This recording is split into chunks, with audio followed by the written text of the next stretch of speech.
Collective, welcome back to my channel.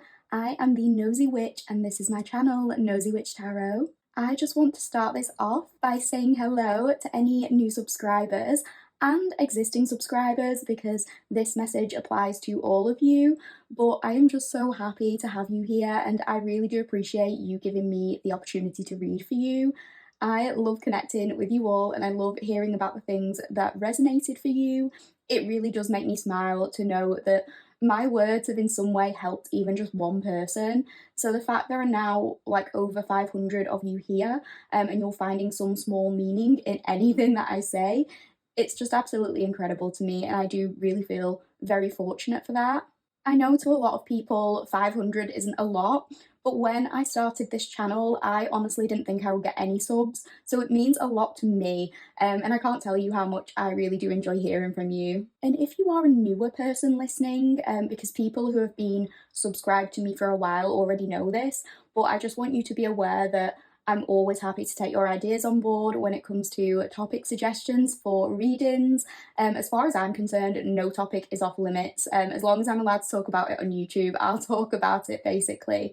My Sagittarius Mercury makes me very yappy and I love to talk about anything and everything, to be honest, so feel free to let me know what kind of reading you'd like to see. For the most part, I really do enjoy the hype you up style readings, which is what this one is today, and we will talk about that in a moment. But I love just being like your faraway bestie who is rooting for you and here to give you that little bit of a confidence boost when you need it. That said, I will also always be honest. I'm not the reader who is going to tell you that your toxic ex is your twin flame and that you should be together, because ultimately I'm never going to encourage you to do something that isn't in your best interests. I always want you to feel like you are in control of your life and that you have agency. However, even when the messages do get dark, I like to think that I am there to just offer a little bit of clarity and shed some light on certain situations for you, maybe during difficult times in your life. But of course, if at any point you're finding that my readings are more harmful than they are helpful, then, always take care of yourself first. Prioritize your mental health, take a step back and disengage from my content if you need to. Please also bear in mind, I welcome people from all different backgrounds and stages of life to this channel, and I do try and make my readings reflect this. I try to be as inclusive as possible, but please be aware, as these are collective readings, not every single example I give will resonate with you, and that's okay. I always encourage you to take what's for you and leave the rest. Oh, and please bear in mind, I am a waffler, if you can't tell already. I go on tangents and sometimes repeat myself. I really try not to do this, but it happens. Sometimes I get brain fog and I'm not always able to articulate myself as concisely as what I would like. Some people get very annoyed by that, and that's okay. I get annoyed by it too sometimes, but I don't know what to tell you. Like, at least you don't have to live in my brain. I'm not holding anyone hostage here, but for some reason people feel the need to leave comments as if I'm forcing them to sit and listen to me. I talk a lot. If you don't enjoy that, I totally get it. You do not have to be here. I hope that helps. There's plenty of amazing readers and other free content out here on YouTube. No reader is going to fit everybody's personal preference, and that's fine. Just please try and be mindful that I'm literally, just a random person trying to make people smile with my readings, so try to be gentle with me. I've only been doing this for a few months, so I know it's not perfect. I'm not a professional YouTuber. This is just something I do to try and uplift people. With those few little disclaimers out of the way, let's talk a little bit about the reading today. So, this reading is titled, What Makes You So Enticing? What Draws People In and Why Do They Fall For You? So this is another, like we said, hype you up style reading, and this is all about the things that people find alluring about you. What kinds of things make people feel like they could fall head over heels in love with you? What is it about you that gets people in that kind of energy? So as usual, your reading will be split into two main sections. We are going to start off by looking at a selection of oracle cards from various decks, and this will represent your overarching energy. You can use this portion of the reading as an energy check and as confirmation that you have chosen the correct pile. The next portion of the reading will be your tarot reading, where we will go into more specific detail and we will elaborate on this energy. I often finish the tarot portion of the reading by giving a little bit of advice from one of my oracle decks for bonus closing guidance. But I think to finish off today's reading, we are going to use your chosen tarot deck to ask who might be falling for you, like who is currently most enticed by you right now. If you don't have a specific person in mind or you're not interested in the who might be falling for you at this time, please feel free to skip that section of the reading, but I just wanted to offer a little clarity to those who might have somebody particular in mind or those of you who are just generally curious. So there are 4 piles to choose from today. I would recommend leaning into your intuition to help you choose one. You can also choose more than one pile if more than one is calling to you. So let's go ahead and introduce the piles. Over here we have pile 1 with the Lovely Ladies Tarot and the Call Me sticker. Here we have pile 2 with the Chubby Bun Tarot, which is so cute, and the Only Attracted to What is Good for Me Sunday sticker. Over here we have pile 3 and the Le Tarot, and the name is longer than that, but unfortunately I can't pronounce it properly, and I don't want to try and then just go ahead and butcher somebody's language, so I'm just going to refer to it as the French tarot. There's also, like, I was very drawn into the imagery, and it's kind of like an ocean themed imagery. There's a picture of a crab on the box, so I might just refer to it as like crab or French tarot, so you'll know what I mean. But yeah, it's Le Tarot, pile 3, and the Try Again sticker. And over here we have pile 4, the Theme Park Tarot, and the Don't Chase, Just Replace sticker with the bubble gum. So once you've selected a pile, please head to the pinned comment or description box below. There are timestamps listed there that will take you to the beginning of your reading. Without any further hesitation, let's get started. I really hope you like the reading. Thank you so much to anyone who takes time out of their day to listen. I'd really appreciate you leaving a comment to let me know what resonated for you. Please like and subscribe if you haven't done so already. Other than that, please sit back, grab yourself a hot or cold beverage, and enjoy this reading. Hi Pile 1 Collective, welcome to your reading. If you chose the Lovely Ladies Tarot and you chose the Call Me sticker, this will be your reading. This is going to be another hype you up style reading. This reading is titled What is so enticing about you? What about you draws people in? Why do people fall for you? If you would like a full breakdown of what to expect in this reading, then please check out my introduction. I go through everything there. Just a gentle reminder that these are collective readings. Not every single detail will resonate with you, and that's okay. Take what's for you and leave the rest for somebody else. You do not have to claim anything as your story if it just isn't. If the overarching energy sounds like you have probably chosen the right pile, even if the specifics don't match your situation. So without any further hesitation, let's get started with this reading. I really hope you enjoy it, Pile 1. So I'm just going to move your tarot cards to one side for now so we can focus on these oracle cards for the first portion of the reading. So let's have a look at what we pulled for you. Okay, Pile 1. So we have got the Dandelion. We've got the New Beginnings card. This fairy godmother heralds the joyous news of a new baby or the birth of a cherished idea. Protect and nurture your ideas as you would a baby. And we have the Antelope and Wheat, Nourishment. And we have number 3, Anticipation. So I think that you are enticing to people, Pile 1, because they don't know what they're going to get with you. They don't know what to expect from you with this anticipation card. I think people are enticed because they're kind of caught off guard by some of the things you say. They're like, what is Pile 1 going to come out with next? It's never predictable. And I think people often eagerly await your response because maybe you're going to say something surprising or kind of out of pocket or something. And I don't think this is in a bad way. I think it's just like maybe when people first meet you, they think that they're going to get one thing and then they get something different. So for example, maybe you're somebody who looks really pure and innocent and angelic, and it turns out that you have like a dark sense of humor, or you crack a dirty joke, and it kind of shocks people initially. Like, I didn't expect Pile 1 to come out with this. They look so innocent, and like what you say is a contrast to that, or something along those lines. Or it could be like, on the surface, you come across as really soft or non-threatening and very friendly, but then maybe in certain moments you can say things that are like really direct or out there, and people are kind of like, where did that come from? But they're enticed by this. They want to hear what you'll say next. I think it's also like people anticipate your arrival, maybe because of other things that people have said about you or stories that people have told about you, because particularly with this Dandelion card, The first thing that thought of when I saw this was, and I don't know if you were also told anything like this as a child, but I remember being told that if you pick a dandelion, you will wet the bed.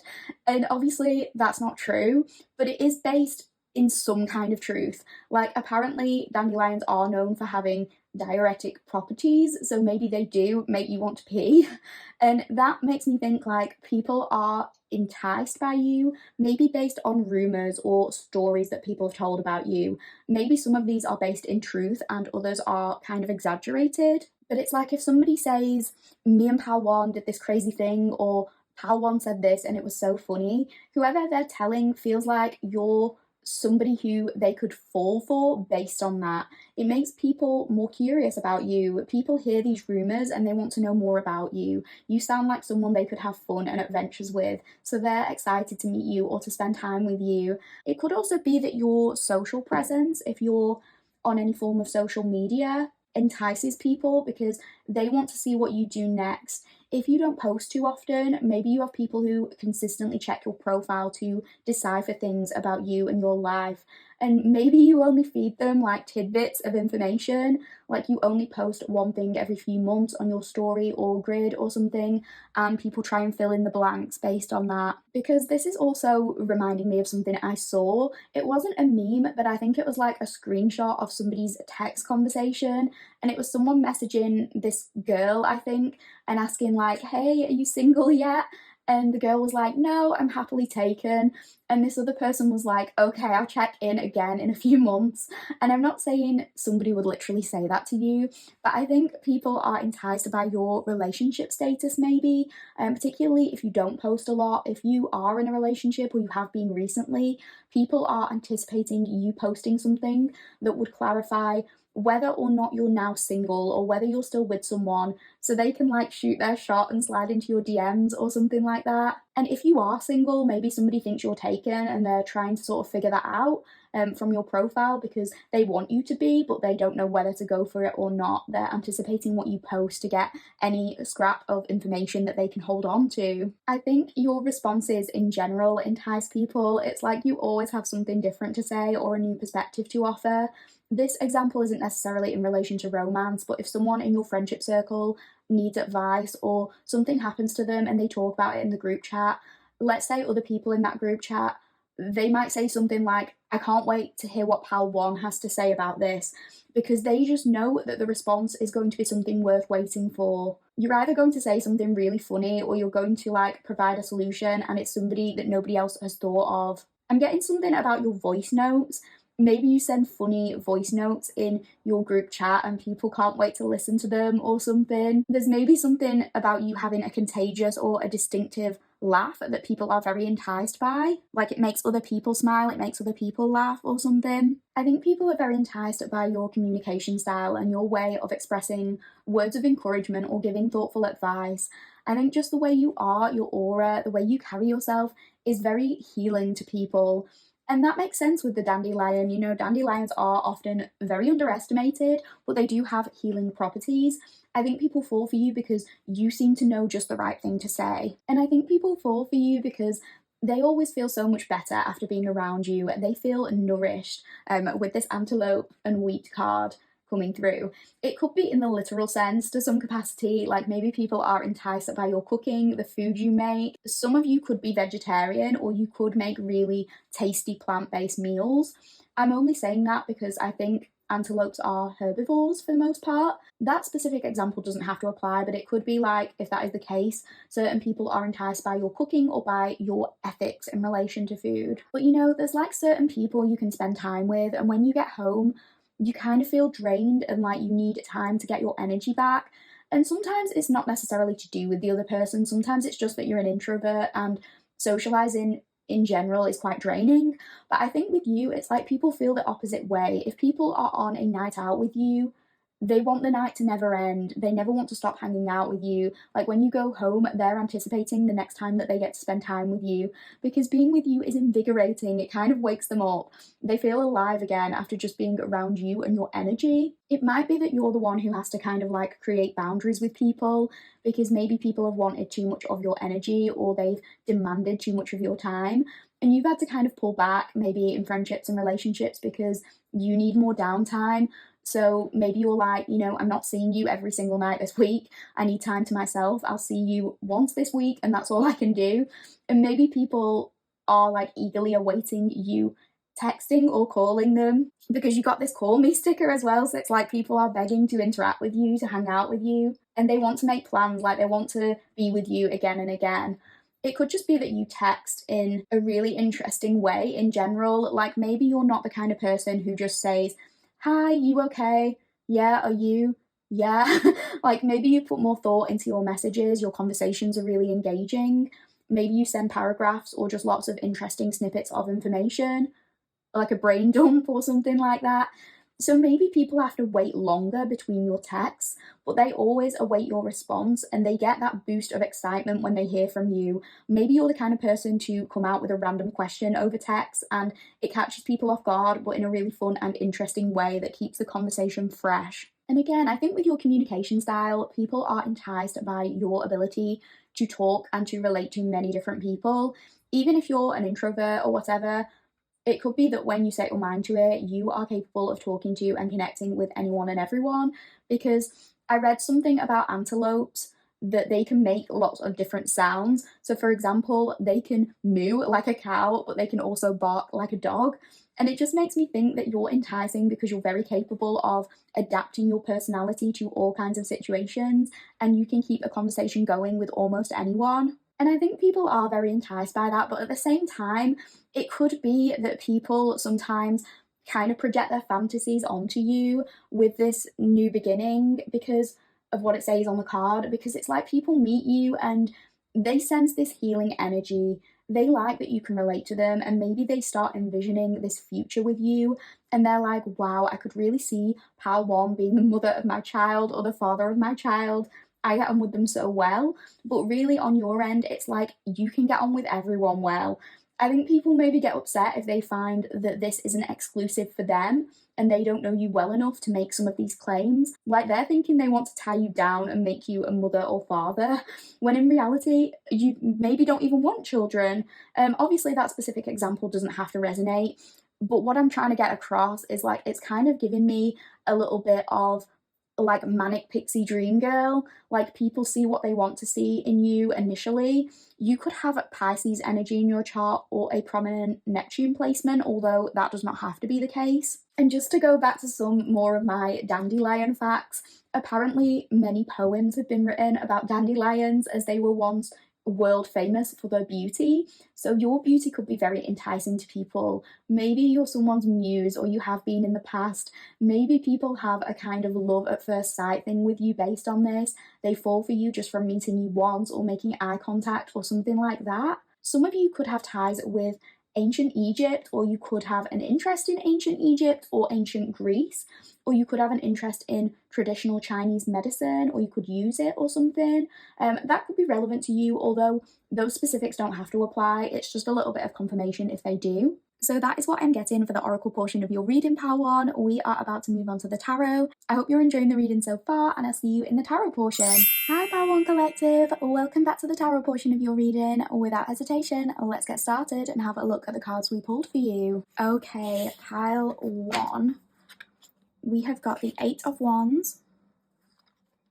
We have got the 3 of Swords. We have got the Queen of Swords. We have got the Queen of Cups. We have got the 7 of Cups. We have got the 4 of Wands. We have got the Knight of Pentacles. We have got the Ace of Wands. We've got the Fool.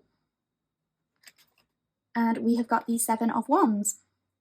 Okay, so with this 8 of Wands, I think this kind of goes back to what we were saying in the oracle portion of your reading about that sort of love at first sight feeling that people often get when they encounter you. Because the image I'm getting is of somebody seeing you, let's say in a crowded club or bar. It doesn't have to be in one of those places, but just as an example. And it's like there's suddenly nobody else around but you, and they just kind of want to make a beeline directly towards you. I'm getting the phrase beeline, like they want to come straight towards you. I think if you're out and about looking as good as you do, other people recognize that your physical appearance in itself is likely to be enticing to others and that you're going to have many options. So it's like when they encounter you, they almost want to rush forward and claim you. I don't know why I want to say that. I don't even want to word it like that because it sounds kind of gross and objectifying, but it's like they see you and the decision is made. They're like, I have to know this person, I have to go and talk to them before somebody else gets in there. It's like they want to stake their claim on you. I'm sorry for how that sounds, but that is just what's coming through. But yeah, you could get approached by a lot of different people trying to chat you up or flirt with you, whether this is desired on your end or not, and probably sometimes it isn't, but your aura, your beauty, your eye contact maybe elicits a strong reaction in people that makes them want to act now and kind of go full steam towards you. And in the past, you could have experienced people trying to rush things with you in a romantic context, people trying to dive right in. It could be that you've had to end things with people previously because maybe the intensity became overbearing. And I think this kind of refers to what we said in the oracle portion about people projecting onto you and you being able to get along with lots of different people. I'm getting this sense of like you going on one date and suddenly this person is telling you that they could see themselves marrying you or they could see you as the mother or father of their child. And it's just a bit much. It feels very love bomby, and I think you also kind of get frustrated by this. Maybe in the past you've had to say like, you don't even know me like that. Like we've only been on one date, we've only spoken once. And I think that's maybe why you could be Pisces dominant or have heavier Neptune placements in your chart. That doesn't have to be the case, but regardless, it's like you get people approaching you and talking to you as if they know you on a deep level, but really it might be more of their own projection. And coincidentally, I can actually relate to this a lot, pile one. I have Neptune in my first house, so I have many examples of this, but the example that's popping into my head right now, because it was just so bizarre, is this time when I was on a night out with one of my friends. Let's just call her Susan because that's the only name I ever seem to be able to come up with on this channel, apparently. So, you know, like as a woman, well, you might not be a woman, but as whoever you are, but if you're a woman, you might be able to relate to this the most. If you're in a crowded club, if you're going to like order a drink or go to the bathroom or whatever, sometimes you hold hands with your friend so you don't lose each other and to kind of guide each other through the crowds. Well, me and Susan were doing this, and Susan, being the taller one of the two of us, at around sort of 5'7", 5'8"-ish, and me being 5'1", led the way purely because this club was packed and she had the advantage of being able to see better. It wasn't that deep, basically. Anyway, I remember a little bit later in the evening, we were just sat down in that same club talking, and this man approached us and started making many unsolicited remarks about the friendship between Susan and I based on this one interaction of her guiding me through a crowd. He was basically saying to me, like, I feel like Susan is very controlling towards you and that you just do what she wants. You don't have to follow her around or do what she says. I feel like you're really gentle and she's the really bossy one. I was like, what makes you say that? And he was like, how you were behind her and she was in front of you. Like, you're so beautiful, you don't need to hide behind her. I said, you know, that's not how it is. But it's like he didn't believe me because he'd already assumed so much from that one snippet. Like, Susan was in front of me because she's taller and she could see better, and that's it. But he'd created this whole other narrative in his head. Given, I think he was trying to be nice, but it's just frustrating when people do this kind of thing. And I think you probably get that a lot, pal one. I mean, not that exact example, but I think you experience that same frustration of receiving projections from strangers. And if you have a prominent Neptune yourself, it can be especially prevalent because people just see what they want to see. They make a story about you without even really knowing you. And even if it's like a good story, even if somebody's being nice to you and they give you all these compliments, when it's not based on like the full reality of who you are, it can become a little bit annoying. The Eight of Wands can also be about air travel. So if you have a holiday coming up or you've been on one recently, it could be that people you encountered on that trip found you very enticing or will find you very enticing. Maybe there's a holiday romance in store for some of you, but if it's not that, it could be that people are enticed by you because they can't work out where you're from or what your cultural background is or something like that. I suppose this might apply if you are of mixed heritage or your parents are different ethnicities or something like that. I think when people encounter you, they might be enticed because you look exotic or maybe you have unique features, a certain look that stands out in the place you currently reside, so it comes across as very exotic. Maybe sometimes people kind of want to wait to hear you talk so they can figure out which language you speak or something like that. Okay, this is going to sound so strange, pal one, but I'm getting with the Three of Swords that people are enticed by you when you're mean, like when you say something hurtful. And I'm not saying that you're randomly just deliberately hurtful to people who haven't done anything, but I think you're definitely someone who can give as good as they get when it comes to teasing or banter. So there's certain people who are enticed when you give them shit, like they're kind of turned on by it because they know that you won't tolerate being disrespected. So if they say something to you, you're going to fire back essentially. And I think it comes back to what we said about you saying like out of pocket things or being less innocent than what you might first appear to be. So when you say something back, it can be kind of cutthroat, it can cut deep, but people see the power in that and they're enticed by it because they're like, Power One can really stick up for themselves. They're somebody I can see myself falling for because they're not willing to take shit off anyone. Maybe they're like, I thought I was the master of comebacks and shutting people down, but Power One has got me beat on that. They wouldn't want to mess with you, but they're also kind of in awe at you at the same time, like they admire it. Maybe you have someone in your life who either has a humiliation kink or they just kind of get off on when you insult them. I think people are enticed by you being pretty feisty, like quite fiery. And people do often refer to the Three of Swords as like the breakup card. It can symbolize heartbreak, and this could be a couple of things. And I don't want to say that people are enticed by your heartbreak, but I think it comes back to what we were saying about people being enticed by your relationship status. You know, when we mentioned someone checking your social media to see if they can like shoot their shot, if you have recently ended a relationship and you're single, this is what that Three of Swords could relate to. But on the other side of that, if you are in a relationship, it could be that someone else is heartbroken by that and they're still checking in on you periodically to see whether or not that situation has ended or will ever end. Maybe someone has been waiting on your availability for a while, and maybe they're enticed. Like if you post a picture of you and you're not with a partner or something like that, maybe that person or those people who are enticed by you are like, I wonder if Power One is still seeing someone, and they do a little deep dive. Maybe they kind of second guess a lot of your pictures too. Like they get heartbroken if they see you in a picture with another attractive human. Like let's say you're a heterosexual woman, a man could be looking at your profile and see a picture of you with your arm around some 6'3" gorgeous guy, and they feel gutted because they're like, that must be Power One's boyfriend, but really it's your gay best friend who you've known since you were a child or something like that.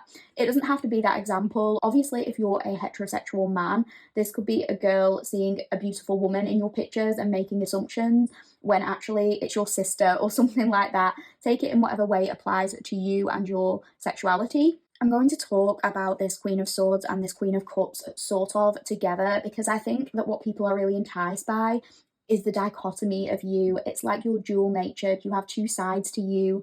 Obviously, you know, cups being associated with water energy, and we did mention Pisces maybe being significant here. Maybe water generally is significant, but I do think that regardless of signs and placements, I do think that one reason people fall for you is your sort of flowy, idealistic, head in the clouds, dreamy nature. There is something about your aura and that being prevalent. Maybe that's what people see when they look at you, because we did get something about you potentially looking more innocent or angelic or something like that. Maybe Pisces rising could be significant. And you do have a lot of compassion for people. You have that sensitivity, that healing energy, the ability to connect with a multitude of people. And I think that people sense that within you. And I think people are enticed by the fact that you can be very much in touch with your emotions without letting them overwhelm you. Because with this Queen of Swords, you have this whole other side to you, which people maybe weren't anticipating when they first met you, but it entices them more. You're not only this dreamy, sensitive person, you also have a sharp tongue and you can use it to stick up for yourself when you need to. I think people are also enticed by you because you have the ability to see right through them. You're like a human lie detector.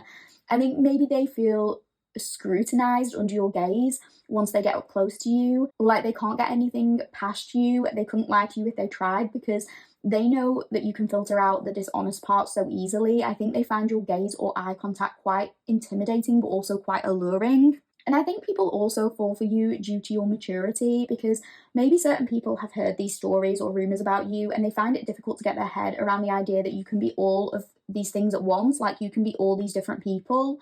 Like if people have tried to typecast you and confine you to one specific role. It's like those assumptions get blown out of the water and people like you more because you can be all of these things at once. Like you can be that person who goes on a wild adventure and has all the silly stories to tell, but then maybe you can also be a responsible parent or a hard worker in your career. And the more people discover about you, the more enticed they are when they realize all these things can exist in one body.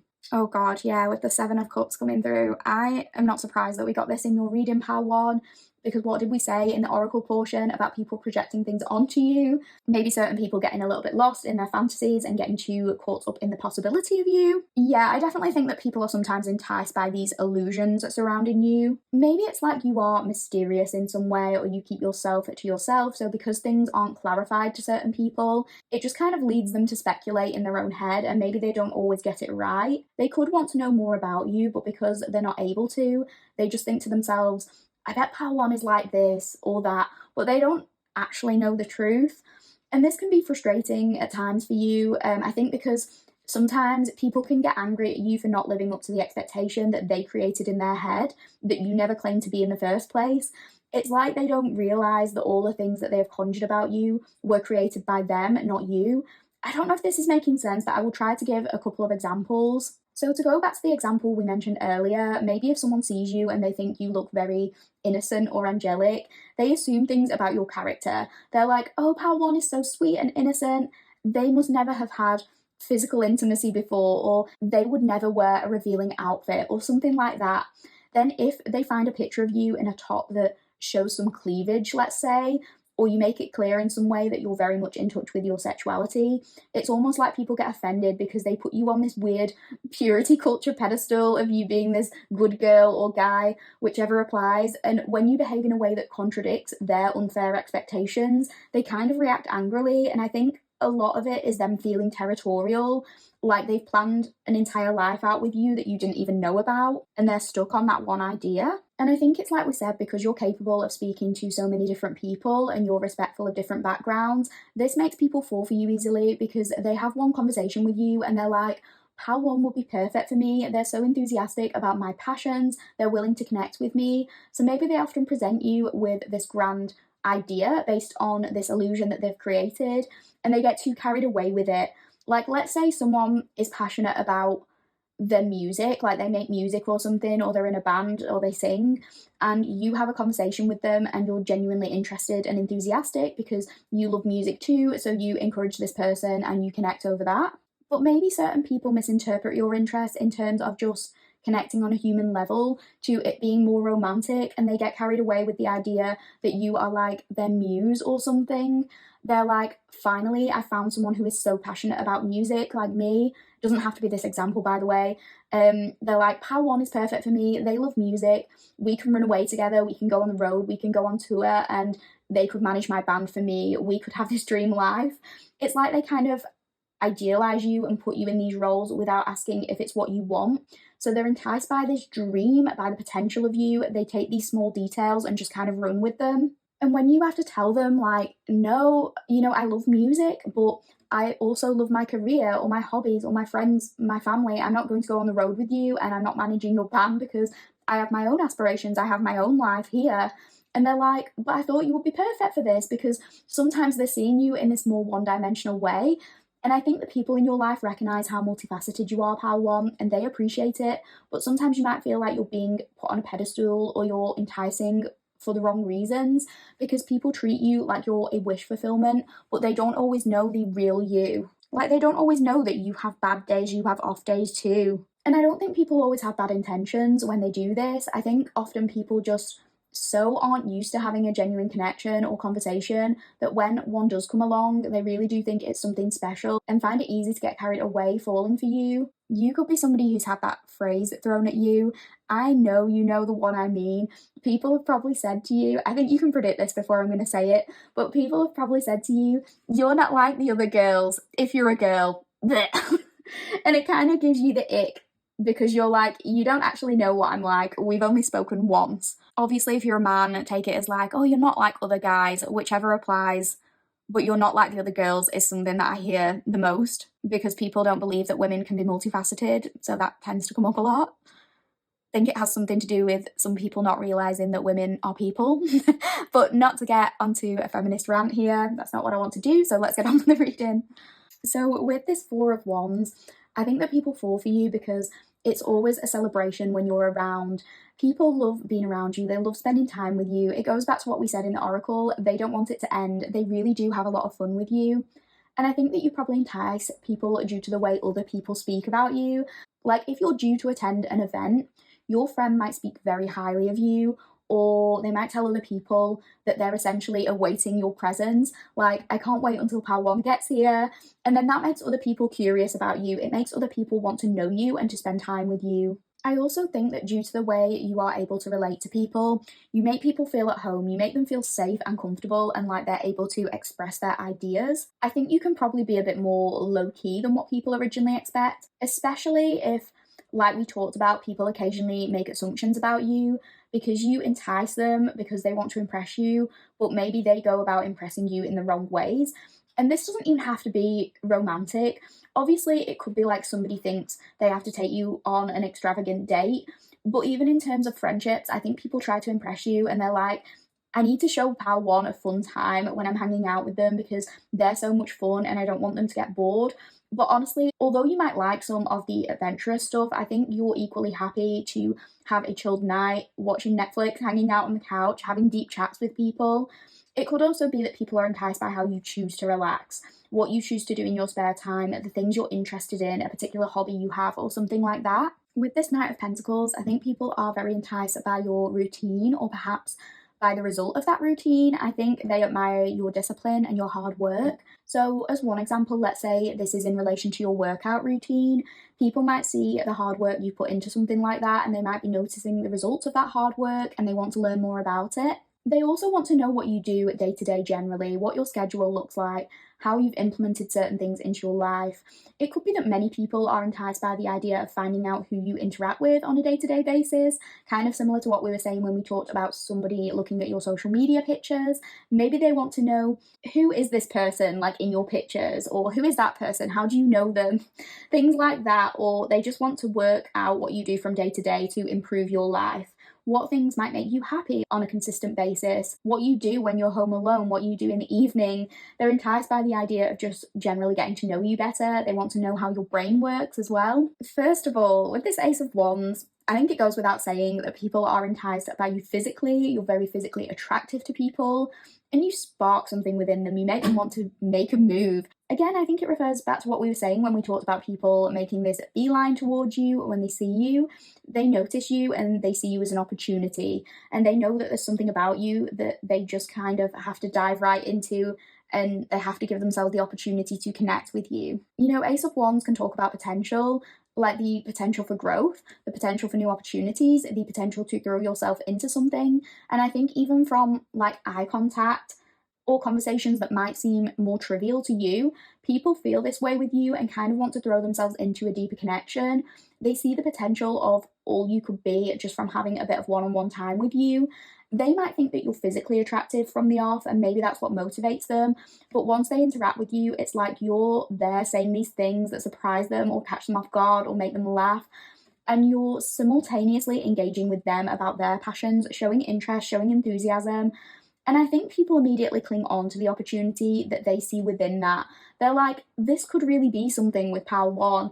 And maybe sometimes they get a little bit carried away because maybe you're not necessarily viewing that interaction the same way all of the time. But yeah, with the Fool, people see unlimited potential with you, and I think they get very wrapped up in their own little fantasies, their own daydreams of what you and them could be.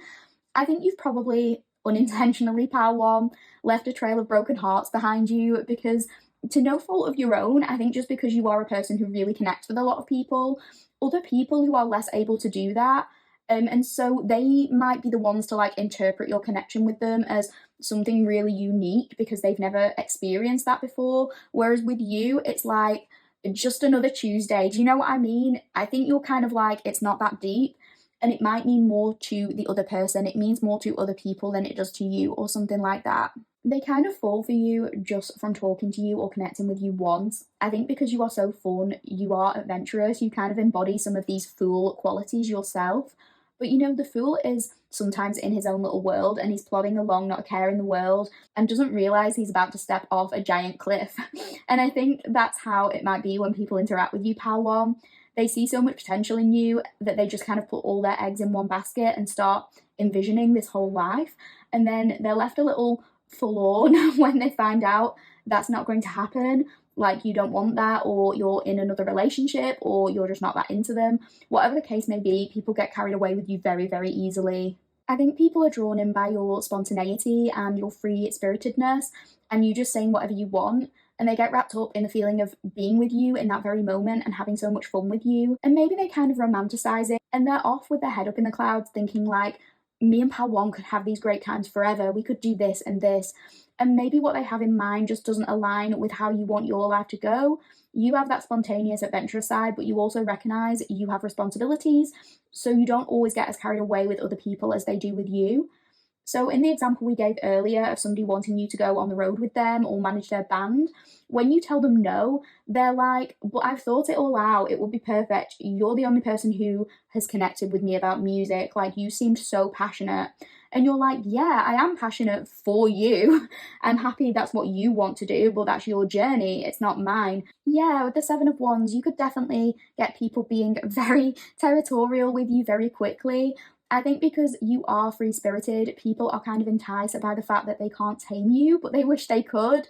They can't claim you the way they want to. It's like if you're single and you're at a bar and you are open to getting to know different people, just talking to them even, it doesn't have to be romantic, but it's like when people set their sights on you in a romantic context, they get defensive if anyone else tries to speak to you. If you turn your head to make eye contact with another person, it's like that person who you were originally speaking to almost wants to like turn your head back to them to make sure you're looking at them. They're like, no, Pal One, we're talking. This is my interaction with Pal One. And I think this is probably something that gives you the ick, because I think the right person for you will know that you can't be tamed. Okay, Miley Cyrus. The right person would know that you won't be controlled. You have your own autonomy and you can talk to who you want. So if someone is getting jealous that you're speaking to other people, you're going to be like, well, you're not my boyfriend or girlfriend. I can talk to who I like. And that kind of breaks their heart a little bit, but it entices them more. It makes them want to try harder. You could have had people who are drawn to you because they see you as like a challenge, which is kind of gross and objectifying. They're holding on to an illusion of what you and them could be. So they're like, I know me and Pal One will be perfect. I just need to make them see it. So they try persevering, and it's like the more you reject them, the more they want you. Each time they can't have you, it's like they fall for you just a little bit more. So that is what I'm getting for the tarot portion of your reading, Pal One.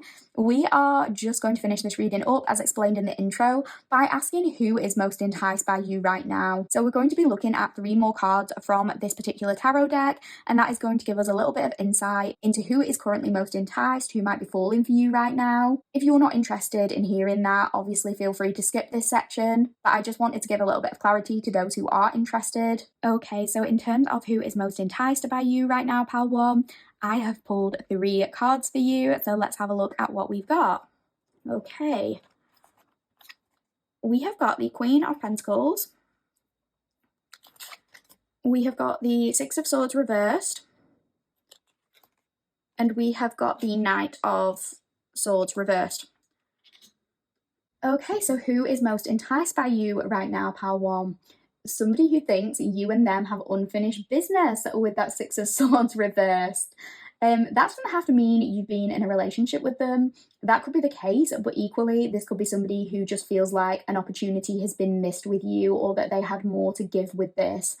Maybe this is somebody who things never really got off the ground with, but this person at the very least saw you, liked what they saw, interacted with you, liked what you said, and they wanted more. They felt like it was left on a bit of a cliffhanger. Maybe they haven't been able to make a move, but I think one way of knowing who this person is if they have suggested something, I want to say traditionally romantic, so maybe cooking for you or taking you out for a meal with this Queen of Pentacles, but maybe like you thought they were joking, or they deliberately said it in a bit of a jokey way to try and gauge your reaction. And maybe even though they wanted to go fully in and be serious about it, they didn't, or something like that. Like maybe they suggested it, but they never planned it out. Something like that is coming through. But I think they sense a romantic side in you too, and they want some one-on-one time with you, probably in the comfort of their own home or your home, to get to know you better and be in a space where you can just be yourselves. I think they want to make you feel comfortable with them. They want to make you feel safe because there's something about you that makes them feel safe. This person could be a parent or they have pets, but that doesn't have to be the case. They could just have a nurturing quality about them, something that's a little bit more soft. If they're not a parent, it could be that maybe this person has mummy issues or is a little bit clingy or needy. Again, that doesn't have to be the case, but maybe they're enticed by you if they did have like a bad relationship with a parental figure, and if they see something healing about you, maybe they subconsciously are drawn to you because they view you as a way of restoring what they lacked during childhood or something like that. I don't know why that's coming through, or whether this is like two different people or something. I don't know, but it could be the same person. But it's like they just feel very supported and comforted by you, and they didn't get that in childhood. Maybe they feel like they need to be in your energy for that reason. The home is significant here. Home is being highlighted here. Either this person is currently investing in their home, renovating, maybe they like spending a lot of time at home, or if this was a relationship, maybe you and them shared a home. Take whichever applies. This person, though, is in a little bit more of an impulsive energy right now with the Knight of Swords reversed. Maybe they're hooked on you and they're trying to distract themselves via other means, but they're a little bit unfocused and kind of all over the place. Maybe they're working and they're constantly distracted by thoughts of you when they're at work, or they are throwing themselves into these other projects, possibly home projects, to try to escape the thoughts of you, but it's just kind of leading to burnout and they're still not able to get you out of their head. It could be that this person is going out a lot and posting about all the fun they're having, trying to be impulsive and meet other people to get over these fantasies that they have about you, but I don't really think that's working for them currently. So that is what I am getting for you, pal one. I think I just want to finish this by rolling the Astro dice, actually. So I might just roll the dice with the signs and the dice with the houses. I won't go into detail on them. I'm just going to kind of roll them a few times and see what we get, just as like a little bit of extra confirmation for you, just in case any of these signs or houses are significant. So let's do that before we finish up, because I think that will be fun. Pile one. Okay, we have Scorpio. We have Scorpio. We have Aquarius. And we have Scorpio again. Okay, strong Scorpio coming through. That makes sense because I'm a Scorpio and I can definitely get lost in my little Delulu land, which it sounds like maybe this person can. Or maybe you're one of those signs of Scorpio or Aquarius. I might just roll this again because we got double Scorpio and I want to give a few different signs. One. Scorpio again. Okay, somebody here, somebody listening, there's definitely something about Scorpio and that energy is coming through most powerfully. I will try to roll again and try to get something different, but if it keeps happening, I'm just going to leave it as like, that's what spirit wants. So, okay, let's try again. One. Okay, we got Leo. So we've got Scorpio a few times, Aquarius, Leo. Let's have a look at the houses as well. I'll get that dice. Okay, we've got the 11th house. Community, communication, somebody in your community, maybe. We've got the 9th house. Without double checking, I think the 9th house is like a Sagittarius house. Yeah, it must be because Scorpio is the 8th house and then, yeah, Sagittarius. So the 9th house could be travel. I think we mentioned travel in the beginning. So travel could be significant to this, or somebody like philosophical, some form of higher learning as well. Maybe that could apply. Let's roll one more time and see what we get. We've got the 12th house, so maybe something about a spiritual connection here, like somebody feeling as though they are telepathically connected to someone else, something along those lines. Maybe this person is dreaming of you a lot, or you're dreaming of them a lot, or something like that. But yeah, we got Scorpio, Aquarius, Leo, and we got the 11th, 9th, and 12th house. So I hope that clarified a few things for you, pal one. I really, really hope you enjoyed this reading. That is where I'm going to leave it. If you did like the reading, please do me an absolutely massive favour and please like the video. Please comment if you can, even if it's just to say like one tiny thing that resonated, or the pal you picked or something like that. all of that just helps me so much with engagement and with growing this channel, and I would just really appreciate it. And it's the easiest way you can support me. Also subbing, because a lot of you watch my videos, and fair enough, some of you, like, you might just decide, oh, I don't like her, this wasn't accurate, so I'm not going to sub. But a lot of you, it says I have returning viewers, but a lot don't sub, so please sub, because I'm really trying to grow this channel. And I want to know that people like my content and they want to see more of it. So please do that if you haven't already. But thank you so much for being here. Thank you to every single person who supports me, who likes, who comments, who subscribes, and is just so kind to me. You are all lovely, and I love you being here, and I can't wait to hear from you. So thanks for listening, and I'll see you in the next one. Hi Pal2 Collective, welcome to your reading. If you chose Pal2 and you chose the Chubby Bun Tarot and you chose the ice cream / sundae sticker that says only attracted to what is good for me, this will be your reading. And I love that quote on the sticker. Is that you, Pal2? Are you only attracted to what is good for you, or is that something that you're currently trying to manifest? We'll see. But yeah, if you would like a full breakdown of what to expect throughout this reading, then please check out my introduction. I go through everything there. As usual, the reading will be split into 2 main sections. Your oracle reading for the first portion, and then we will move on to the tarot reading. This reading is all about what makes you so enticing. Why are people so drawn to you? Why do people fall for you? So it's a little bit of a hype you up reading, which I love to do. And I am actually going to move the tarot cards to one side for now, so we can focus on the oracle portion of your reading. But towards the end of the tarot portion of the reading, we are going to be looking at 3 more cards from the tarot deck that you chose, and that will represent the energy of who is most enticed by you right now, or who might be falling for you right now. So if you're not interested in that, please feel free to skip that section at the end of the reading. Thank you so much for being here and for listening. I really hope you enjoy the reading, and without any further hesitation, let's get started and have a look at the cards we pulled for you. Okay, pile 2.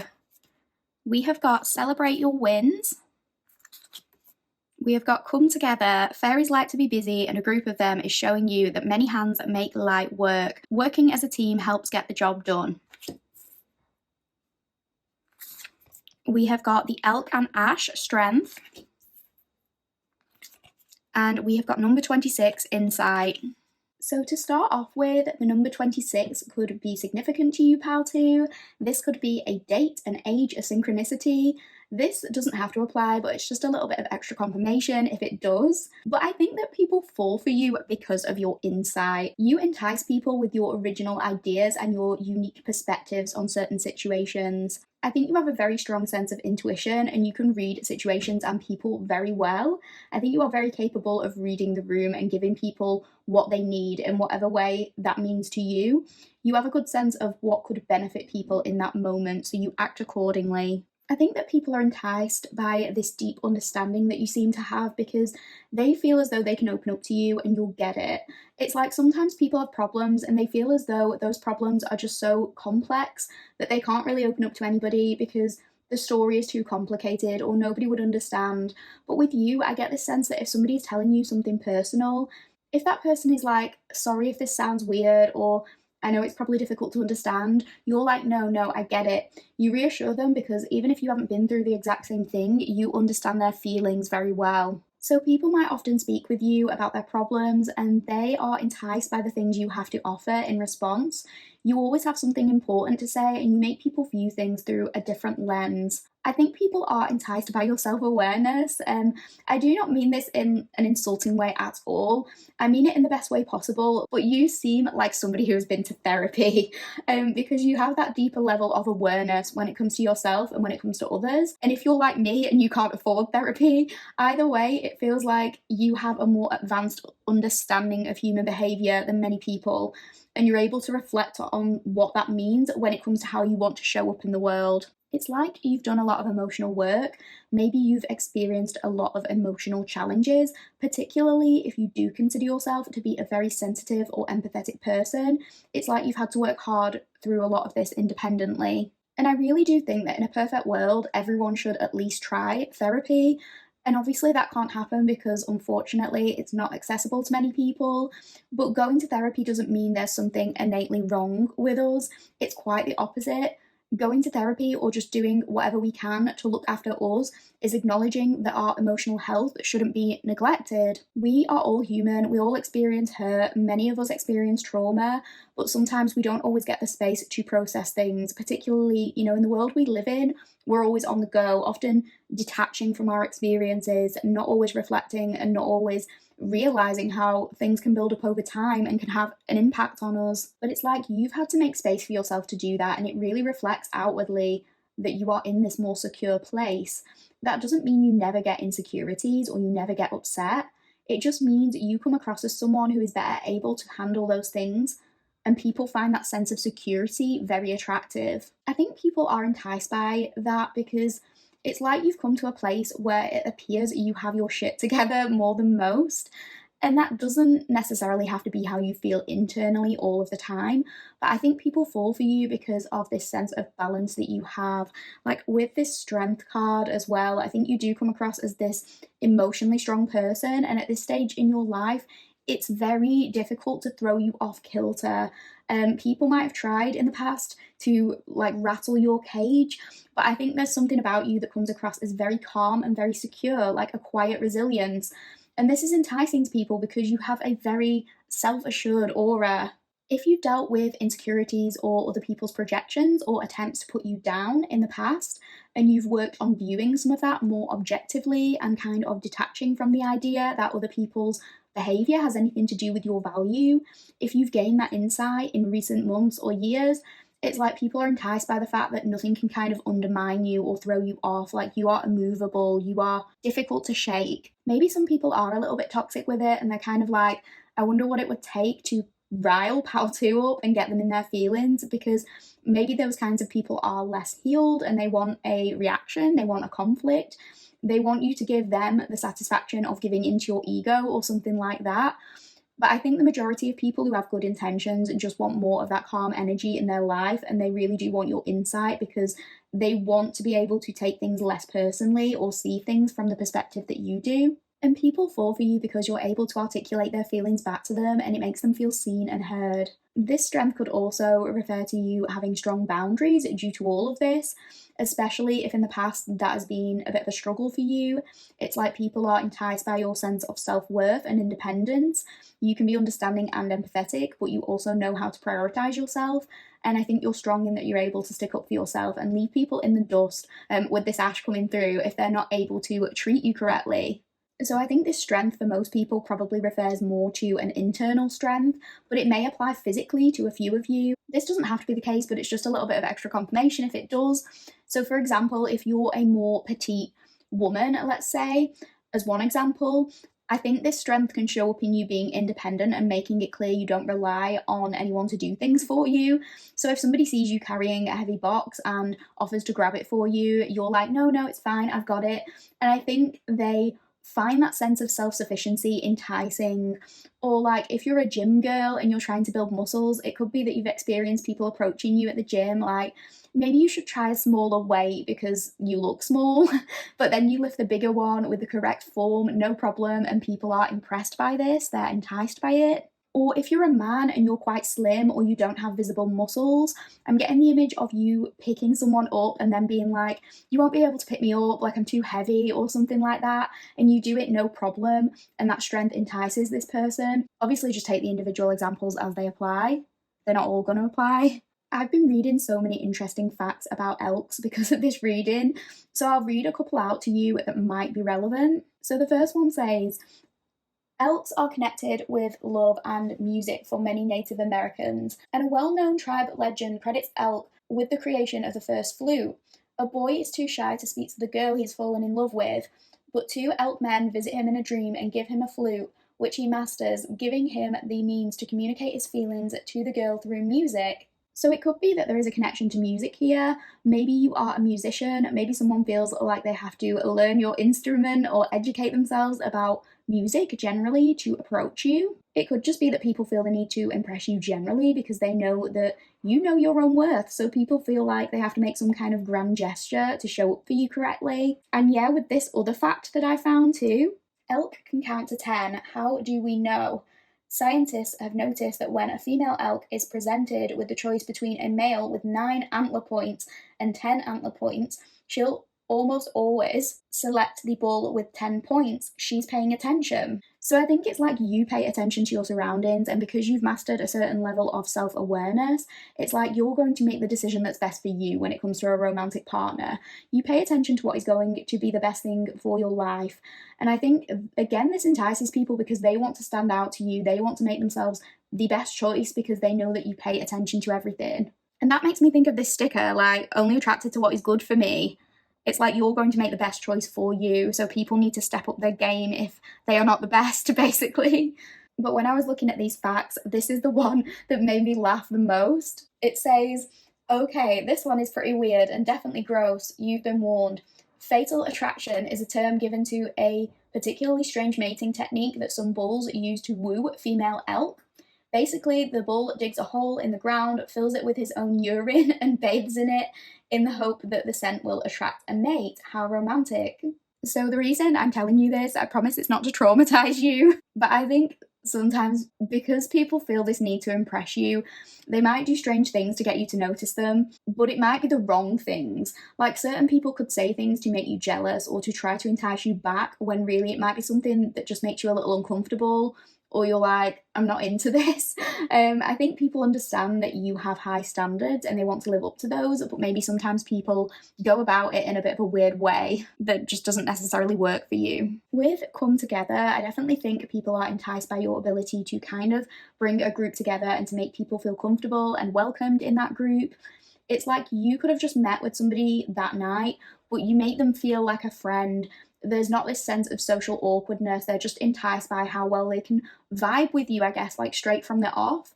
It could also indicate that someone in your friendship circle is currently enticed by you. That might apply to just a few people. But I think Come Together can also be interpreted in a more sensual way. I think people experience a lot of physical attraction with you, especially with the Celebrate Your Wins card. Not the phrase itself, but with the fireworks imagery. It's like people experience fireworks when they encounter you. So it could be that a lot of people fantasize about you and them coming together in a physical way. They imagine what that would be like. Maybe physical touch is significant here. If you can be a bit touchy-feely, people who are enticed by you might imagine what your touch would be like if it went further than a hug or a handshake or a brushing of hands or something like that. I also think that people fall for your ability to celebrate yourself and to celebrate life. You could be someone who really lights up when you accomplish something, like when you do something you're proud of. You're so enthusiastic, or you have this beaming smile that people kind of fall in love with because it could light up the sky like fireworks, something like that. But equally, I think people are enticed by your ability to give out compliments to other people. People love the fact that you don't compare yourself to others. You're not afraid to compliment the prettiest girl in the room or the most handsome guy in the room because you're beautiful too, because you have your own thing going on. You're not resentful of other people's successes because you are very confident in your own. I think people really like and respect this about you. So that is what I'm getting for the oracle portion of your reading, pal two. I really hope you are enjoying the reading so far. We are about to get started with the tarot portion of the reading, so I will see you in your tarot reading, pal two. Hi, pal two collective. Welcome back to the tarot portion of your reading. Without hesitation, let's get started and have a look at the cards we pulled for you. Okay, pile two. So we have got the Magician, starting off strong. 10 of Pentacles. Queen of Pentacles. Okay, a lot of Pentacles. 8 of Cups. The Moon. Page of Wands. 6 of Pentacles. Ace of Pentacles. 8 of Pentacles. 10 of Cups. Okay, so a lot of Pentacles energy here, pal two. So earth signs could be significant. Taurus, Virgo, Capricorn. These might be prominent placements in your chart, or the houses associated with those signs could be significant in your chart. That doesn't have to be the case. This could just be indicating that you are in that more grounded, earthy energy. Even if you don't have much of it in your own chart, it's like you're tapping into it and it's very enticing to people. We do have a couple of cups here too, so water signs, Pisces, Cancer, Scorpio could also be confirmation. I will roll the astro dice at the end The signs don't matter too much, it can really be any, but that's kind of the energy that you are tapping into right now and what is most enticing about you. I would definitely say Mercury is significant with this magician, and Mercury is associated with Gemini and Virgo. But it's like with this magician, I think you can entice just about anyone through gift of the gab. I actually think you could charm the pants off anybody if you wanted to be quite honest, pal, too. I think you can get just about anything you want through your words alone. For some reason, I'm getting that. And I think a lot of people do find you very physically attractive, but I don't think it's just that keeps them interested. Like, you can seduce someone with your intellect, your brain, your words, the things you say. People are hooked on that for some reason. It's like you know just the right potion to give to each individual person, and they're lapping it up. I want to say they're lapping it up. And even if, let's say, you don't believe that you're the most attractive person in the room, and you think, like, I couldn't pull this person or that person because you think they're like above you or out of your league, I'm telling you that you could. I'm telling you that if you set your mind to it, you can get anything or anyone you want. Even if you're not someone's like typical type, although I think you probably are a lot of people's type, but even if you're not, people are enticed by you because they're like, there's just something magic about PAL 2, something that feels like magic. And we did mention physical touch throughout the oracle, so maybe it's like you have the magic touch or something like that, the Midas touch, like somebody hugs you and sparks just fly, something like that is coming through. Okay, so with this Ten of Pentacles and with the Queen of Pentacles, I will talk about them together, I think. People are enticed by you because they see you as very successful and potentially very, like, bougie. And again, they feel like you're somebody they have to go out of their way to impress because to them, you have your shit in order and you don't need anyone to come in and fix your life. To them, you're not lacking in anything, so they know that they have to step up their game to give you something meaningful, something that's going to add to your life. And I want to make it clear, because obviously I want these readings to be inclusive to people from all different backgrounds, that this perception of you doesn't have to be the reality of your financial situation. You could be doing really well for yourself and people see that and they're enticed by your lifestyle and the abundance that you've managed to accumulate in your life so far. Or you could literally be living in a one-bedroom apartment struggling to afford your rent. It can go either way, that doesn't matter, but the overall aura you have is one of success. Like, it doesn't matter what your material position is, what your social status is. There's something about you that people feel is high class and independent. You have this kind of regal energy. You could be like a Capricorn or a Leo rising or something like that. Doesn't have to be the case. It could be to do with the way you carry yourself or articulate yourself. It could be to do with the way you dress or even the way you smell. You could get compliments on that, because I always think of the Queen of Pentacles as somebody who would just smell really good for some reason. So maybe people walk past you and they're enticed by your perfume or aftershave or what you're wearing, something like that. It doesn't have to be something overpowering, but I think you have like a very clean scent. I don't know why I'm getting that, but you just come across as very put together and like you have your life in order, even if it doesn't feel that way on the inside. Like, you could be having an emotional breakdown internally, but you manage to maintain this semblance of calm on the surface. So again, people are enticed by the fact that it doesn't really seem like anything can rattle you or throw you off your game. And you don't come across as somebody who needs anything from anyone. That is the overall vibe. Even if some of you could do with help financially or whatever it is, you're not really going to let that show. And you know, the Ten of Pentacles is about legacy and creating opportunities for other people. So taking the financial aspect out of the equation for a moment, it's like people fall for your generosity and your ability to give to others. The fact that you can share compliments, the fact that you're so self-assured, that you're not interested in hogging the spotlight or all the attention being on you. You're happy to allow others to have the opportunity to shine. I think you come across as quite humble, and this is something that is very enticing. You're not someone who just wants to talk about you all the time and not offer anything in return, and this is something that people really appreciate. Equally, if it is more financial, it could be that you come across as someone who shares their wealth. Maybe you give thoughtful gifts, or you're someone who will splash out on those you love. It could just be that you come across as generous with your time and energy, and that's something that people really admire as well. Yeah, and with this Eight of Cups, you're not afraid to walk away from disappointing situations, things that aren't serving you. People are enticed by this. Again, it comes back to you having those strong boundaries. It could be that you had to build up some of this emotional resilience if you have ever felt like you've been abandoned in the past and you've had to kind of withdraw to do some inner work and focus on your own healing. It's like you've come to this place where you are removing yourself from any situation that is not in alignment with you. And that strength, that ability to put yourself first is very attractive to people. It's very enticing because they know that if you're keeping them around or willing to give them a chance, it's because you want to. It's not because you need to. It's not because you're relying on them. I don't think you are relying on other people to determine your self-worth. And I think the right people who want a healthy relationship are very drawn to you for that reason. You could have dealt with certain immature or insecure people in the past who acted out or tried to make you jealous or tried to make you lower yourself to their level because they were insecure. It's like you were confident in yourself and they wanted to try and rile you or knock you down a peg.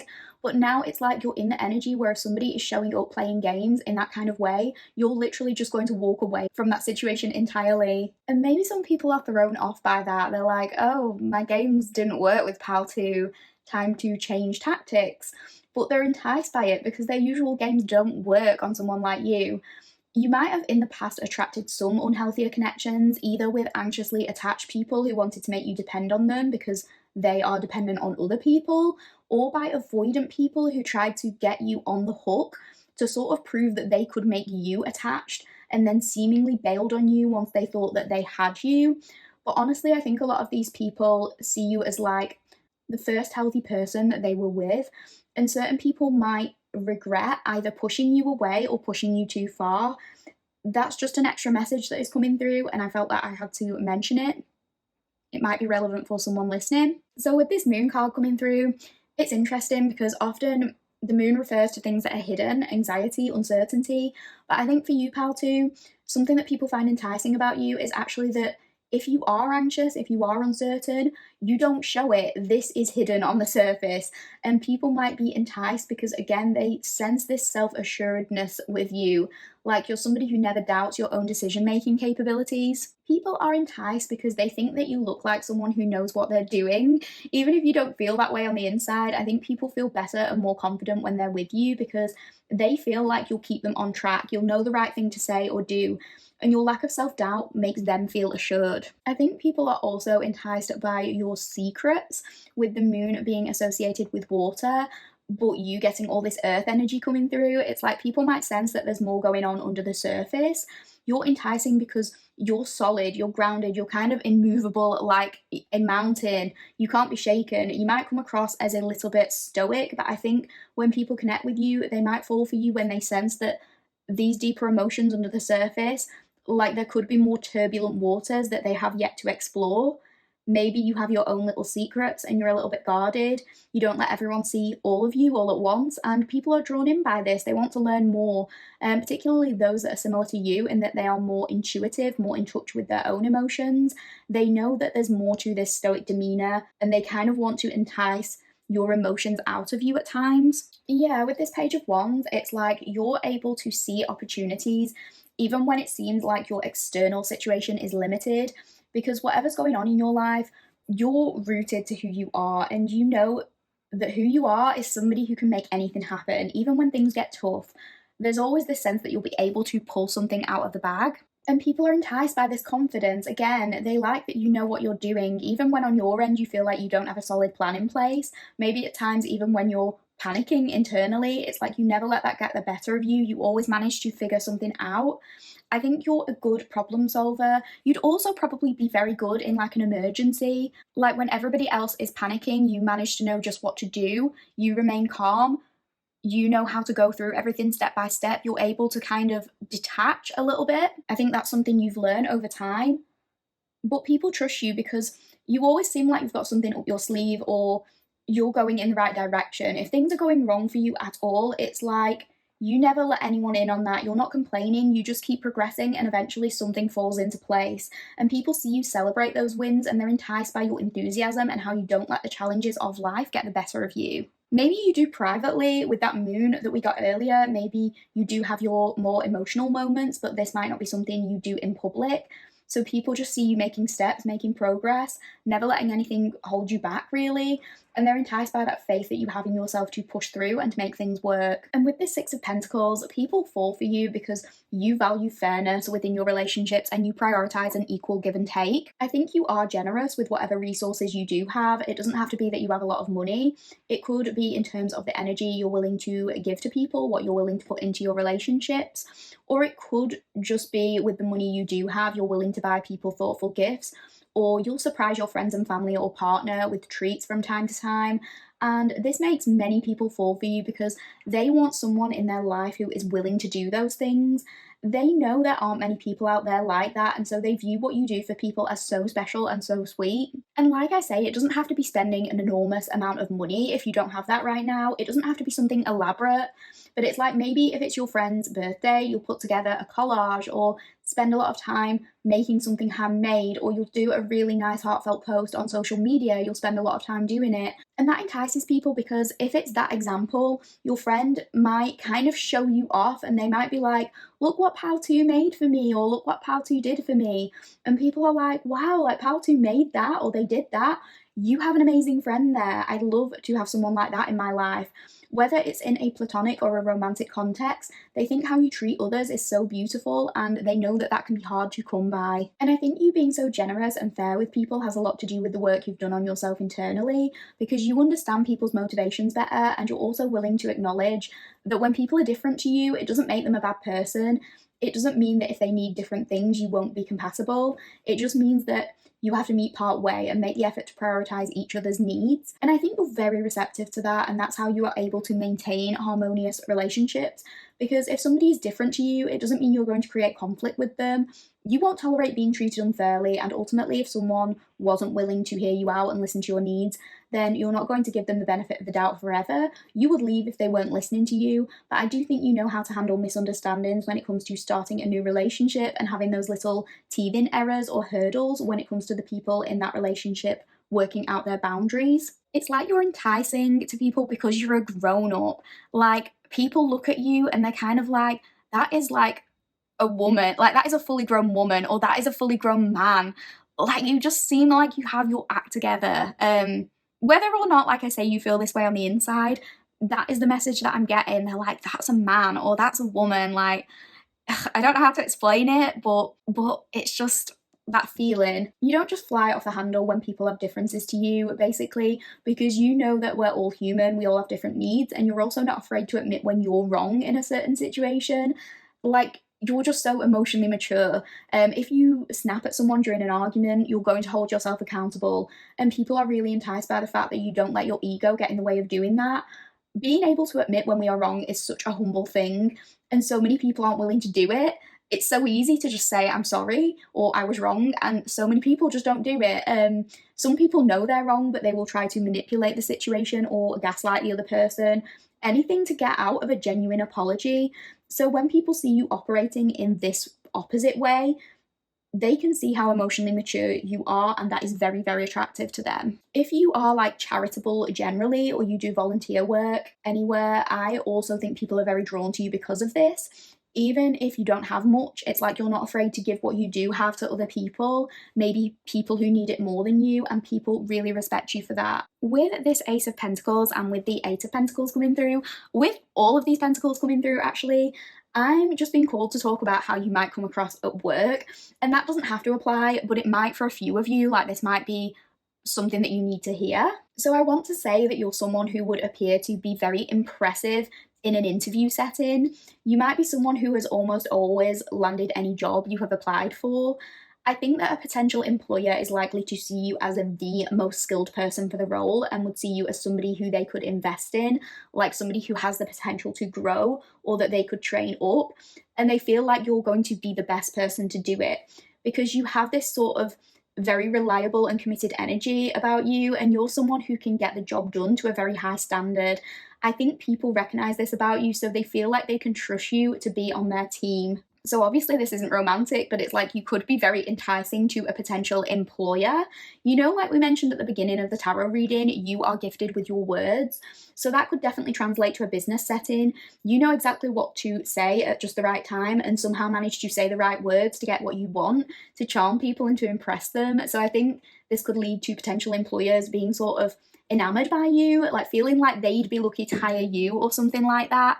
I think of like if you were in an interview setting or something, you'd somehow, even if you came in and you were like anxious under the surface and you thought you were gonna like fuck it all up, basically you wouldn't. I don't think you would fumble the bag essentially. Like I don't think you would fumble over your words or anything. I think they could throw questions at you and something would just come out and you manage to sound really professional. Like even if you kind of have to talk yourself up a little bit, like if you have to make your previous job sound more important than what it was to get this better job or something like that, I think you know exactly how to do that in a way where it's not a lie, but it's like bigging yourself up because you know you could easily do this job. So you'll say what you need to say and potential employers are really kind of in awe of you. They're like, we need to have this person. So maybe you're looking for a job right now or you've got an interview coming up. If that's the case, good luck. I'm sure you will absolutely smash it because I'm getting so much like pentacles, a big business-like, boss-like energy for this reading. However, regardless of the business/work thing, there's something about you putting in a lot of hard work and people falling for you because of your dedication to your craft. It could be that people are most drawn to you when you're focused on engaging with something you're passionate about, whether it's a creative hobby or something that provides material stability. When they see you get hyper-focused on your pursuits, they find it really attractive. They love how dedicated you are to learning about the things you love, and maybe this is even in terms of the people you love. Maybe you make a lot of effort to understand what they like, and the things you say to them are always very well thought out. And you're also very talented at whatever it is you do. Maybe for some of you, this is even in the bedroom, because we did say you come across as a sensual person. Maybe people are enticed by your skills in that context. Or whatever it is you do, whether it's fitness or dance or music or food or art, writing, whatever, people are enticed by your mastery of the thing and that you're the best of the best at whatever that is. Maybe people are enticed by how focused you are on them, like the attention to detail that you give them. Maybe you're somebody who, when you're on a date or you're just generally interacting or getting to know someone, you don't get distracted and go on your phone, or you're not there looking at other attractive guys or girls, whatever it is that you're into. You're very present with the person you're speaking to and they're enticed by how attentive you are to them. I think it makes people feel special, even if it's not in a romantic way. I think people get excited talking to someone who is so invested in them in the moment. And with this 10 of Cups, I think people are enticed by you because they see you as someone they could build a stable or solid home with. And this might apply, especially if you do have a partner. They could see themselves building something with you, something that's built on solid ground. They could see you and them having an emotionally healthy family or something like that. I think you're the person who is kind of like a game changer for people. You're the one who snaps them out of wanting to be with people who play games because you make them realize they could have something so much better. But people know you're only going to accept adult relationships, so it's like they're enticed by the fact that they maybe have to step it up a notch to meet you where you're at. Like we said earlier, maybe they can't play the games that they played before. Maybe if they were used to being the toxic one or self-sabotaging or getting into relationships with toxic people for a bit of fun, but it never led to anything deeper, interacting with you makes them acknowledge that they do want that deeper connection. But if they want to pull someone like you, maybe they have to get their act together or approach you when they're in a better place, because some people do resort to sabotage when they are presented with somebody who seems too good to be true. And I think that's you, pal, too. Sometimes people recognize that you're too good for them and they keep their distance because they know you're not going to accept them showing up in an energy that undermines you and your values. And I'm not trying to blow smoke up your ass in any way, pal, too, because if someone isn't reciprocating your energy, it's natural to assume like, well, they're just not that into me. And I think that's true some of the time, but sometimes people sabotage a good thing because on some level, subconsciously, they know that they're not on your level. They feel undeserving or unworthy in some way, so they do something to ruin it, or they keep their distance entirely, even if they are attached, even if they are drawn to you. But I think a lot of people encounter you and could see themselves having a lot more with you. They can see that you're in the stage of your life where you have developed your self-confidence, you know your worth, and you're not accepting anything less. So I think you're probably going to be dealing with less and less F-boys or girls as your life goes on, because people recognize that they're not going to get anything from you if they approach you in a game playing energy. Your strength and your commitment to yourself and your own boundaries, your self-trust, it radiates from you, and it makes people fall in love with you a little bit. They fall in love, but they also want to be better so that they can match you. So that is what I'm getting with the tarot portion of your reading, pal 2.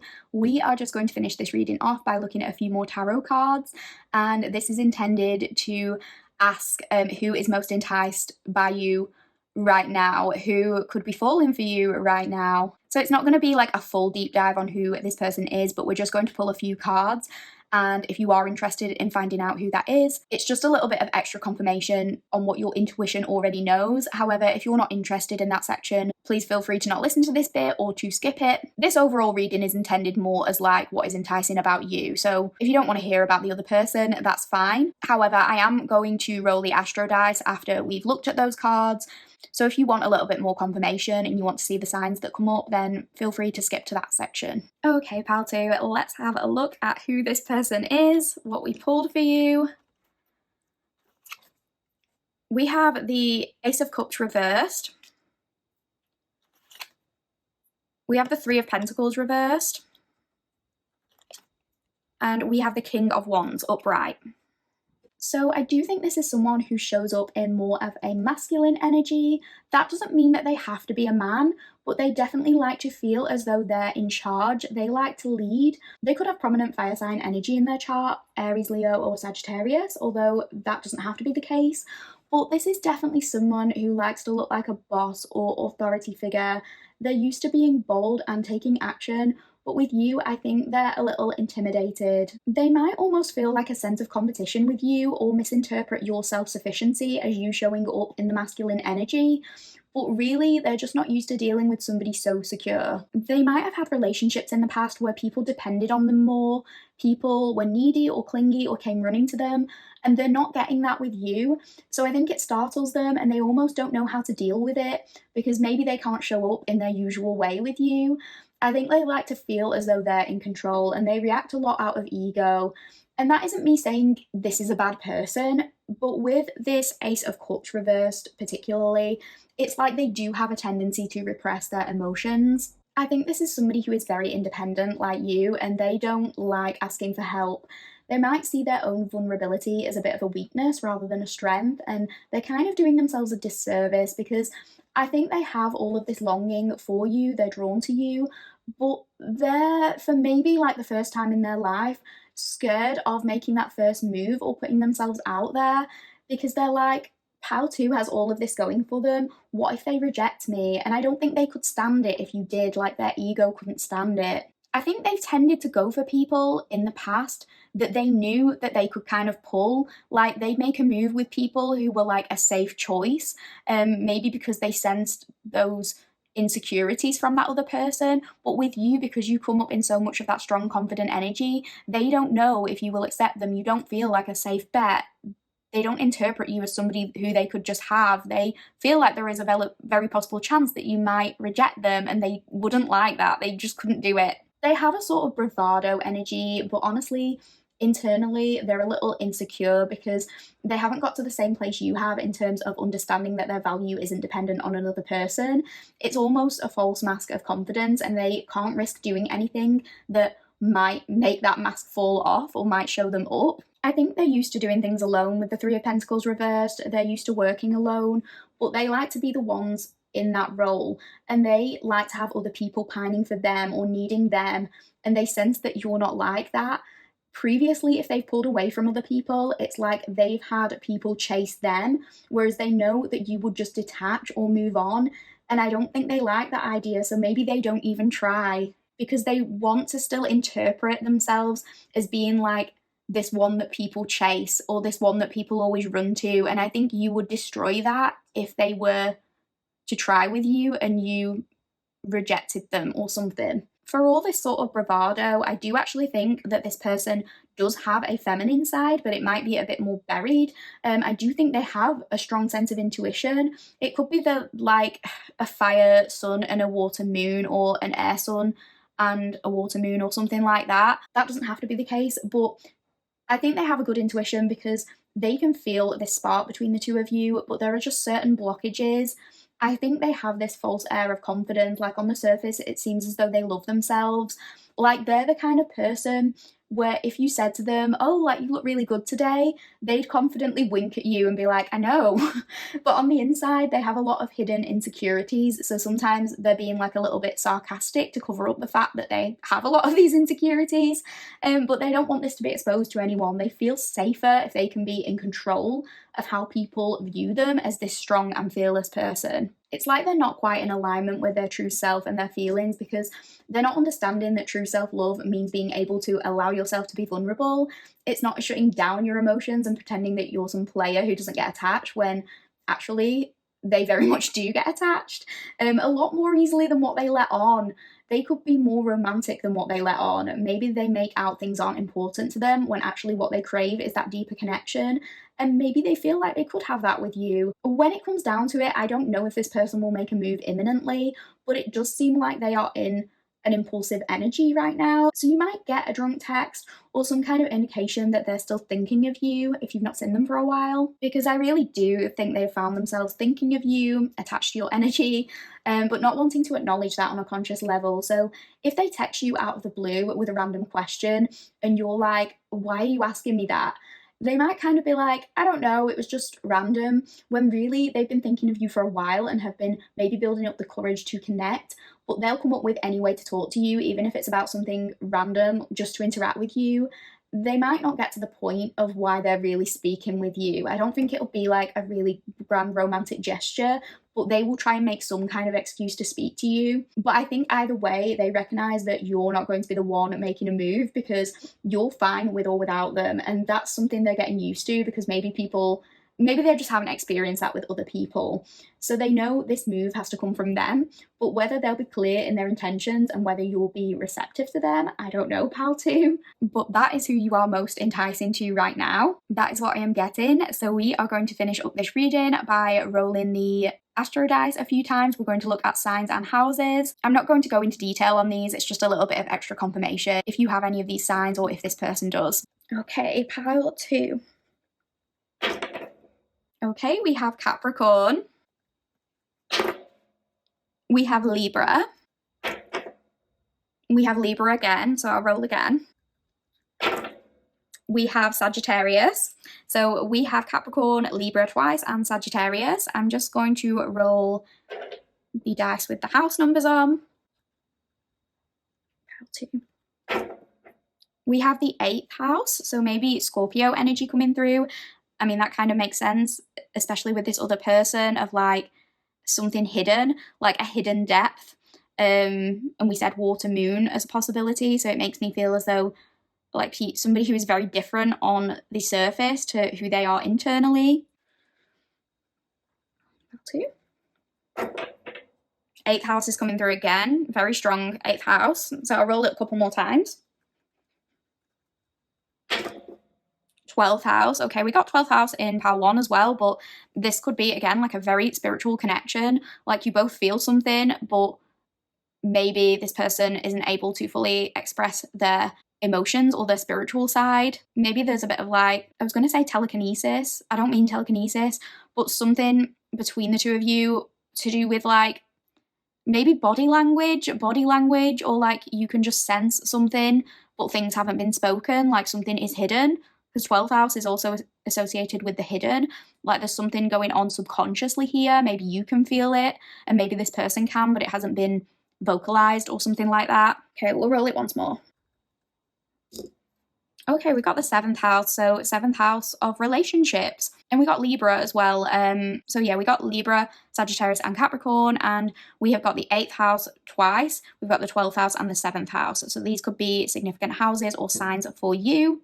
Just as a little bit of extra confirmation if any of those apply. That is where I'm going to end this reading. I really, really hope you enjoyed the reading. I would love to know what resonated for you, so please feel free to let me know in the comments. It would be a massive help, an absolutely huge help, if you could like the video and comment. Any engagement is just really good for me. I'm just really trying to grow this channel.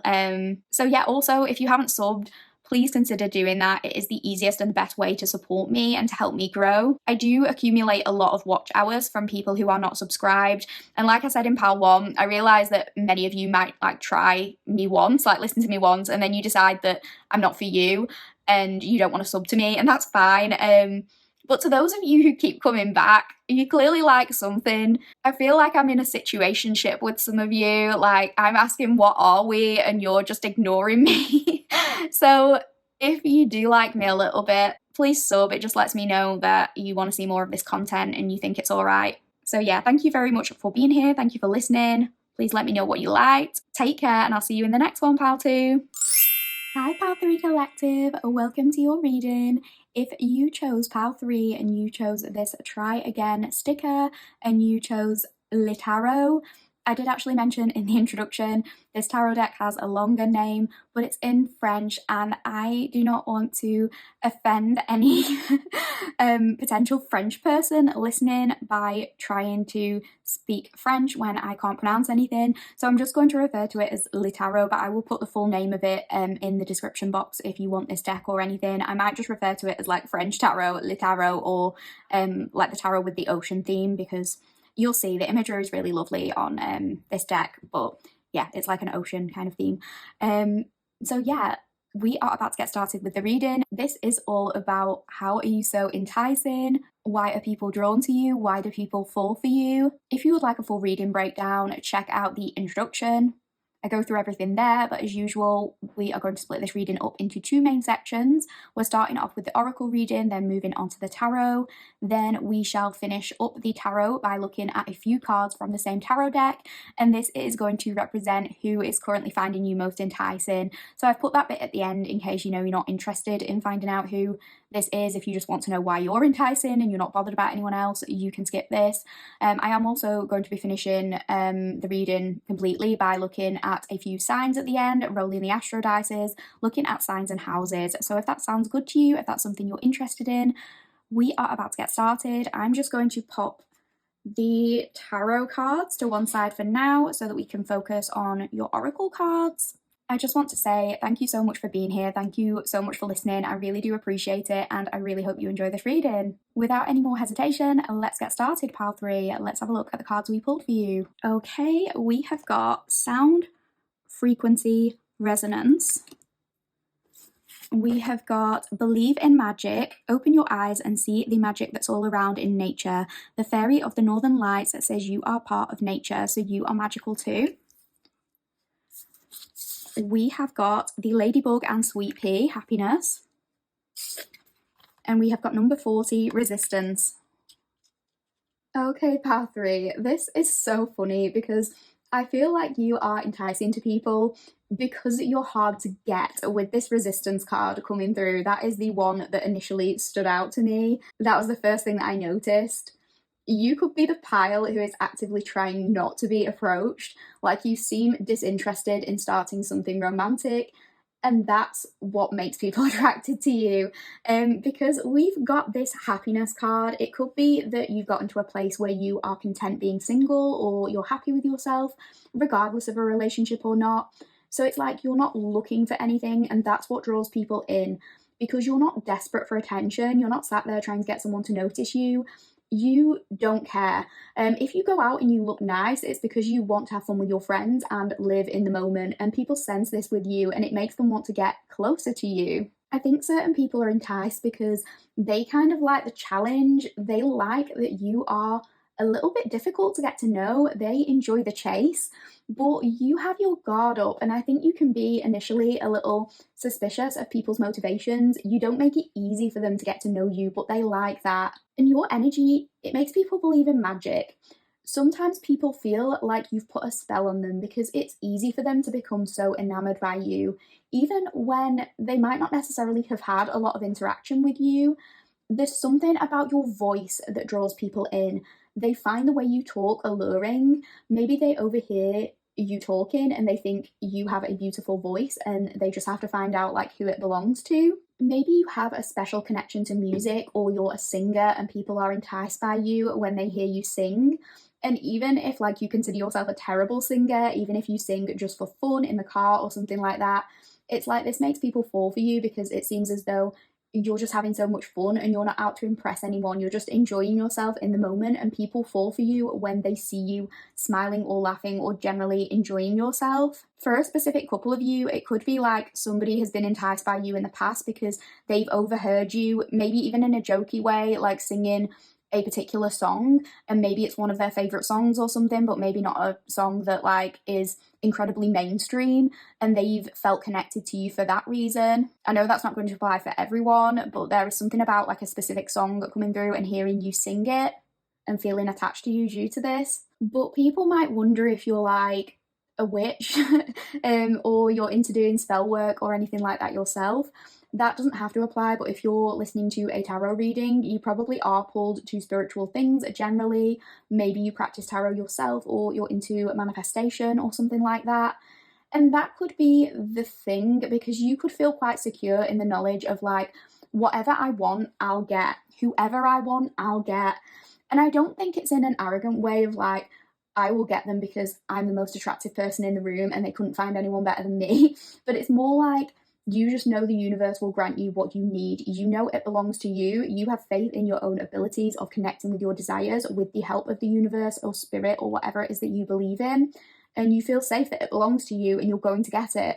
And people sense this, and it makes you all the more alluring. Like, you don't have to chase anything to get it. I want to say you have siren-like energy, like something about your voice or the way you move draws people in, draws people to you, and people wonder what you've done to them.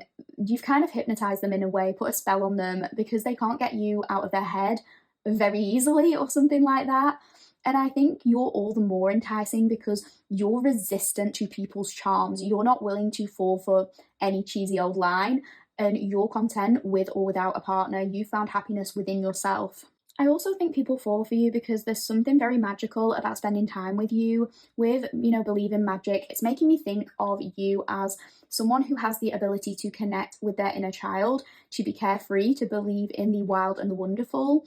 It could be that you are able to have very interesting, abstract conversations with people about metaphysical things, or maybe you have a very dreamy and creative nature, and when people are with you, it's like they're momentarily allowed to escape their dull reality or something like that. They're able to connect with their childhood or teenage self, because it's making me think of when you get a crush on someone when you're younger and you haven't experienced much of that before. It can feel so intense right off the bat. And when you're in those relationships and you have maybe less responsibilities, like you can hang out with your crush every day after school and you don't have kids to get home to or a job to go to, it's sort of that endless summer kind of feeling. That's what I'm getting. Spending time with you is like an endless summer. You take people out of their reality for a second and you just allow people to get wrapped up in fun with you. I think when people are around you, there's a lot of giggling, there's a lot of playful innocence. It just feels overall quite magical. And I think many people are enticed by you because they feel as though when they meet you, some kind of divine timing is at play, like they encountered you at just the right time, and they might feel like there's something deeper in your connection because of that. You could be someone who has people begging for you to give them a chance because you're not going to give one to just anyone. And I think because you've gotten to this place of contentment with where you're at, when someone approaches you, it kind of feels like an inconvenience, because maybe you're on a girls' night or a boys' night and you're just genuinely having fun with your friends. You're not looking to meet anyone. You're not looking to get wrapped up in anything with anyone. But a lot of people want to approach you. Maybe you get interrupted a lot in the middle of conversations with your friends, so it makes you a little defensive, and you're kind of rolling your eyes when someone comes up to you like, what now? Like, what do you want? But they kind of like it. They see you as someone that's worth trying harder for. But I'm getting the phrase like, you're not for the weak, whatever that means. I'm really getting this sense of you looking very alluring externally. There's something about your movements or the way you carry yourself that entices people to come over. So then maybe they're surprised when you're like, what do you want? Because they're like, I thought you were calling to me, but you're like, I'm not doing any of this for your benefit. This is for me. And they like that. They're attracted to it. Maybe it's to do with your looks or your style or something like that. There's something sort of soft and sultry about you on the surface. It's giving maybe water sign energy, maybe water rising or something. It doesn't have to be, but it's like there's a directness and an assertiveness bubbling underneath. So also maybe some fire or air in your chart or something like that. which people don't expect until you communicate. You're there looking all peaceful and angelic and doe-eyed. Then when someone comes up to you or maybe interrupts you, you're like, what do you want? And they're like, whoa, I wasn't expecting that from this person. But I don't think it puts them off. Like, they just want to go back and kind of reassess and maybe change their tactics. And with you picking this try again sticker, that is very much the energy. It's like, no, try again. If someone comes up to you interrupting you or trying to give you a cheesy line, you're like, no, try again. That's what I'm getting. And with me mentioning your style and you getting the sweet pea, it could also be that you look really good in a variety of colours and this entices people. Like, you look good no matter what you're wearing, whether it's pastels or bright and bold colours or even a mishmash of colours, a mix of colours. Whatever you put on, you stand out and you make it work. It could also be that you smell really sweet. I think we mentioned something about scent in pile 2, but maybe you're enticing to people due to the fragrance you wear, if you wear any, or maybe it's just like your lotion or shower gel or shampoo or something. But I'm getting like vanilla or gourmand or fruity fragrances, something like that. You could have worn juicy perfumes growing up. I don't know why that's coming through. But I don't know, it could even be like bubblegum or cotton candy fragrances. There's just something about you passing through and getting heads turning due to this sweet scent. Or, maybe you've literally been told you taste sweet and people see you as an enticing snack. Maybe if you eat a lot of fruit, a lot of pineapple or something. I think you give people a sugar rush, whether it's in a physical way or just being in your company. They want another taste, another bite of you. Because you sometimes have a bit of a guard up. I'm getting that you use certain defense mechanisms to like push people away and get them to not keep trying with you. Like, maybe you try to act weird to put people off, but strangely enough, it's like those things that you do still seem to entice people. And I'm getting that because, when we look at animal cards, I love giving animal facts. And with the ladybug, I was reading that when threatened, they secrete an oily, yucky yellow fluid from their joints. And I'm not saying you do that. Obviously, that could be like a little bit extreme for a human. But the image that popped into my head, I don't know why, because I've not seen this video in absolute years, but it's actually a Jenna Marbles video. I really miss Jenna Marbles. But it's that, I think it's called like how to avoid talking to people you don't want to talk to or something like that. It's just like a funny video from 10 years ago or something like that. But maybe you watch those videos growing up like me. But regardless, your energy is reminding me of that energy of like doing something weird to get people to leave you alone. So it's making me think of like you trying to dance in the least sexy way possible or the goofiest way possible or doing certain faces just to make your friends laugh and have fun, and you're hoping it will make people leave you alone. But I think people fall for you more because of it, because they're like, Pal 3 really doesn't give a fuck. They're not afraid to look silly. They're not afraid to be themselves. They're so authentic. So sometimes it's like it has the opposite effect, but that's not what you intended. Maybe sometimes you run out of ways to get people to leave you alone. I was also reading that to avoid danger, ladybirds remain still and pretend to be dead. And that made me laugh because I pictured a person doing that and it gave me the image of like you having a sleepover with a friend and you're both led down in bed and this friend tries to confess romantic feelings towards you or something like that. Obviously, it doesn't have to be this specific example, but it's just what popped into my mind. But I can imagine them like professing their undying devotion to you and being like, Pal 3, I've been wanting to say this for so long and I think you feel the same way too. And I can just imagine you pretending to be asleep or something like that, just totally not acknowledging it and pretending it never happened in the morning to avoid an awkward situation. I don't know why that came through. Oh, with sweet pea as well. Sicily, southern Italy, or the Mediterranean region generally could be significant to you in some way. That is where sweet peas originate from. So you could have ancestry rooted there, you could have family from there, or they might just be places that you'd like to visit or places you have visited. Even if you don't have any family history associated with the Mediterranean, it could be that you've been told you have a Mediterranean look. And that entices people. Not that Mediterranean people all look the same, I don't mean that, but maybe you have like slightly olive skin or tan skin or luscious dark hair or big beautiful brown eyes. That doesn't have to apply, it's just a little bit of extra confirmation if it does. If it's not you, we could be picking up on the energy of someone enticed by you, bear that in mind. But I just wanted to mention it in case it applies to someone out there. So that is what I'm getting for the oracle portion of your reading, pile 3. I really hope you are enjoying the reading so far. We are about to move on to the tarot. Thank you for listening so far, and I'll see you in the tarot portion of your reading. Hi pile 3 collective, welcome back to the tarot portion of your reading. Without hesitation, let's get started and have a look at the cards we pulled for you. Okay, pile 3. We have got the 5 of Swords, we have got the 8 of Pentacles, we have got Temperance, we have got the 7 of Swords,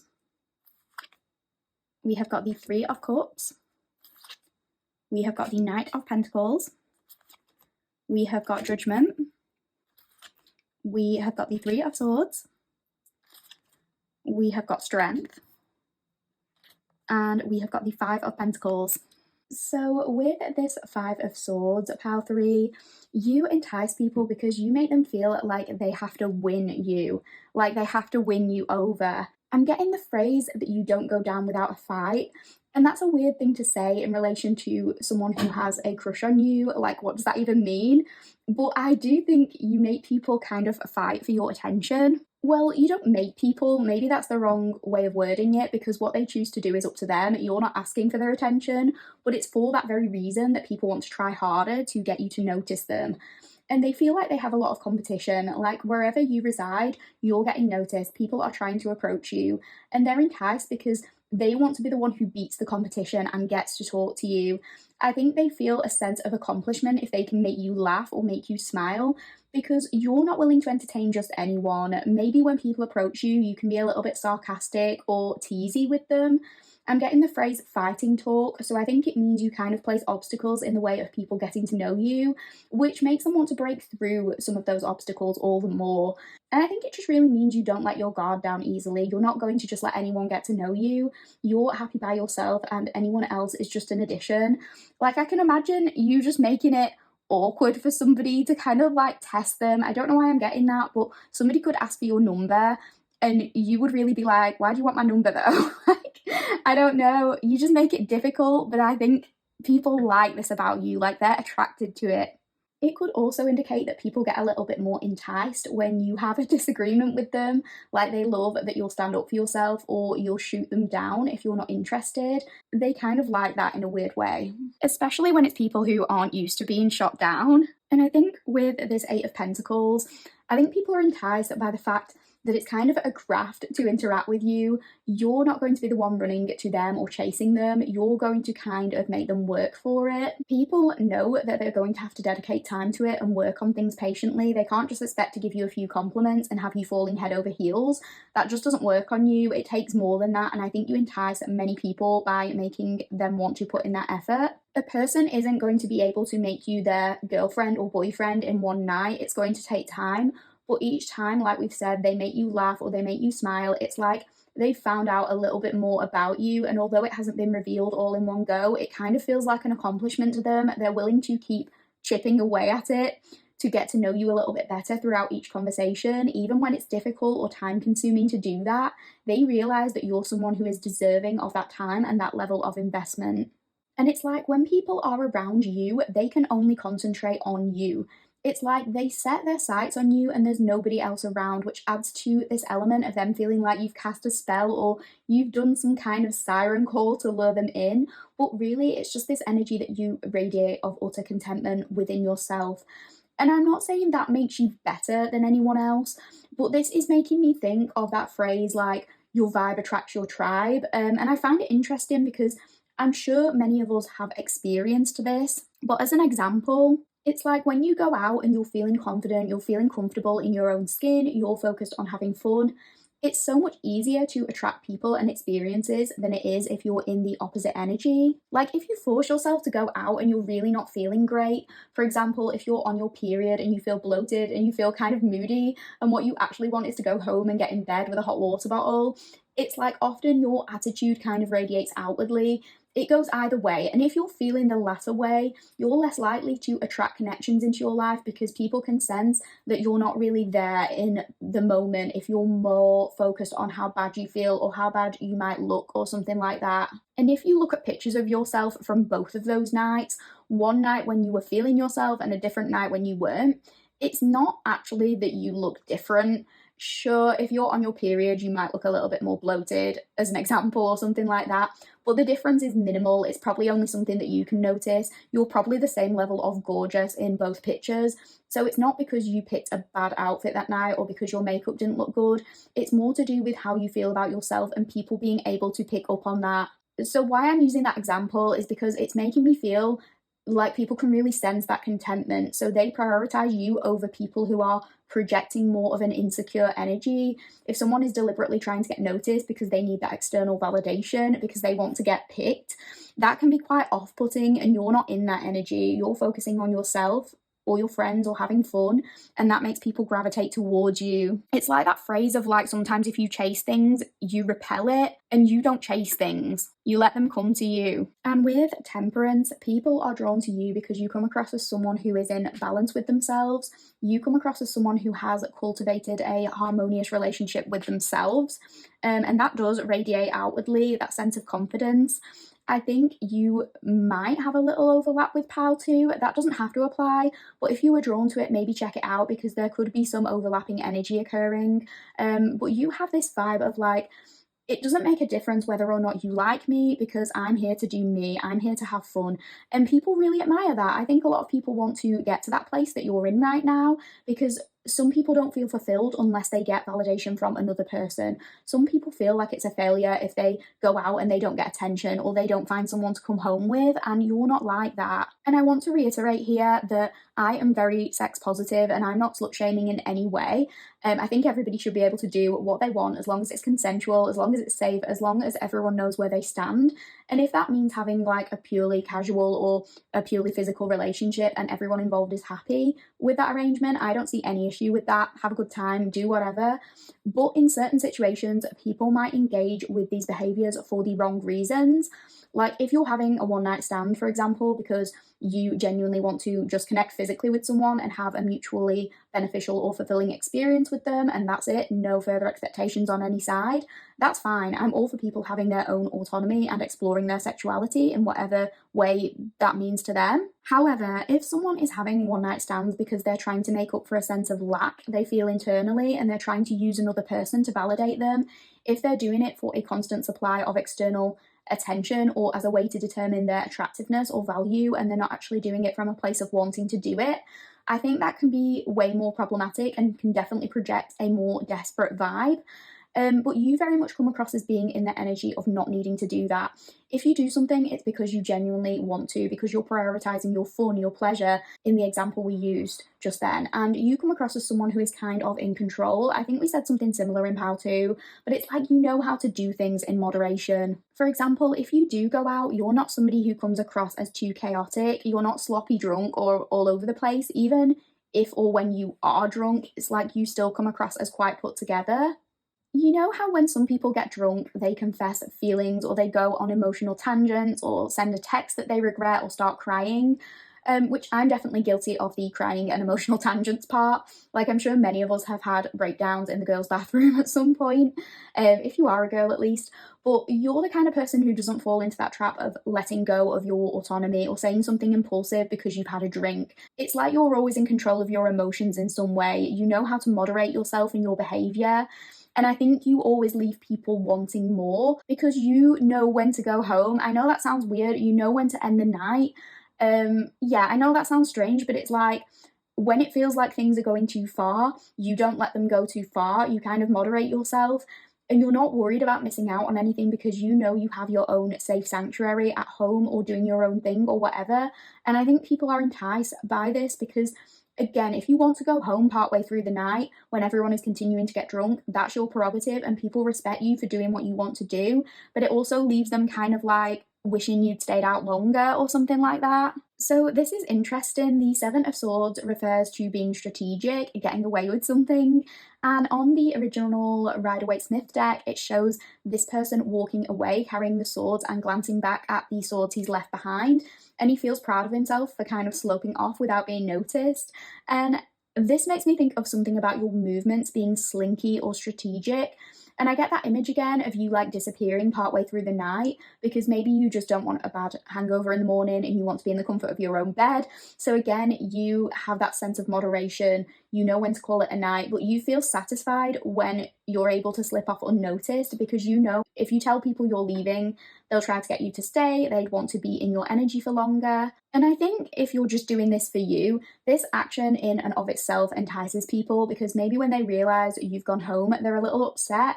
Maybe because they wanted more time with you, and then they reflect on why that is and maybe acknowledge that they want your attention, that they've caught feelings or something like that. And maybe when you leave, it feels like they've missed their chance. They're like, I should have got pal three's number, I should have made a move. So maybe your absence is felt, your company is missed, and it makes people strategize of how they can approach you in the future. And I think this kind of refers back to what we said about your faith in the universe too, because you sometimes have this attitude of like, whatever will be, will be. Like if you miss one opportunity, you know that another will come along.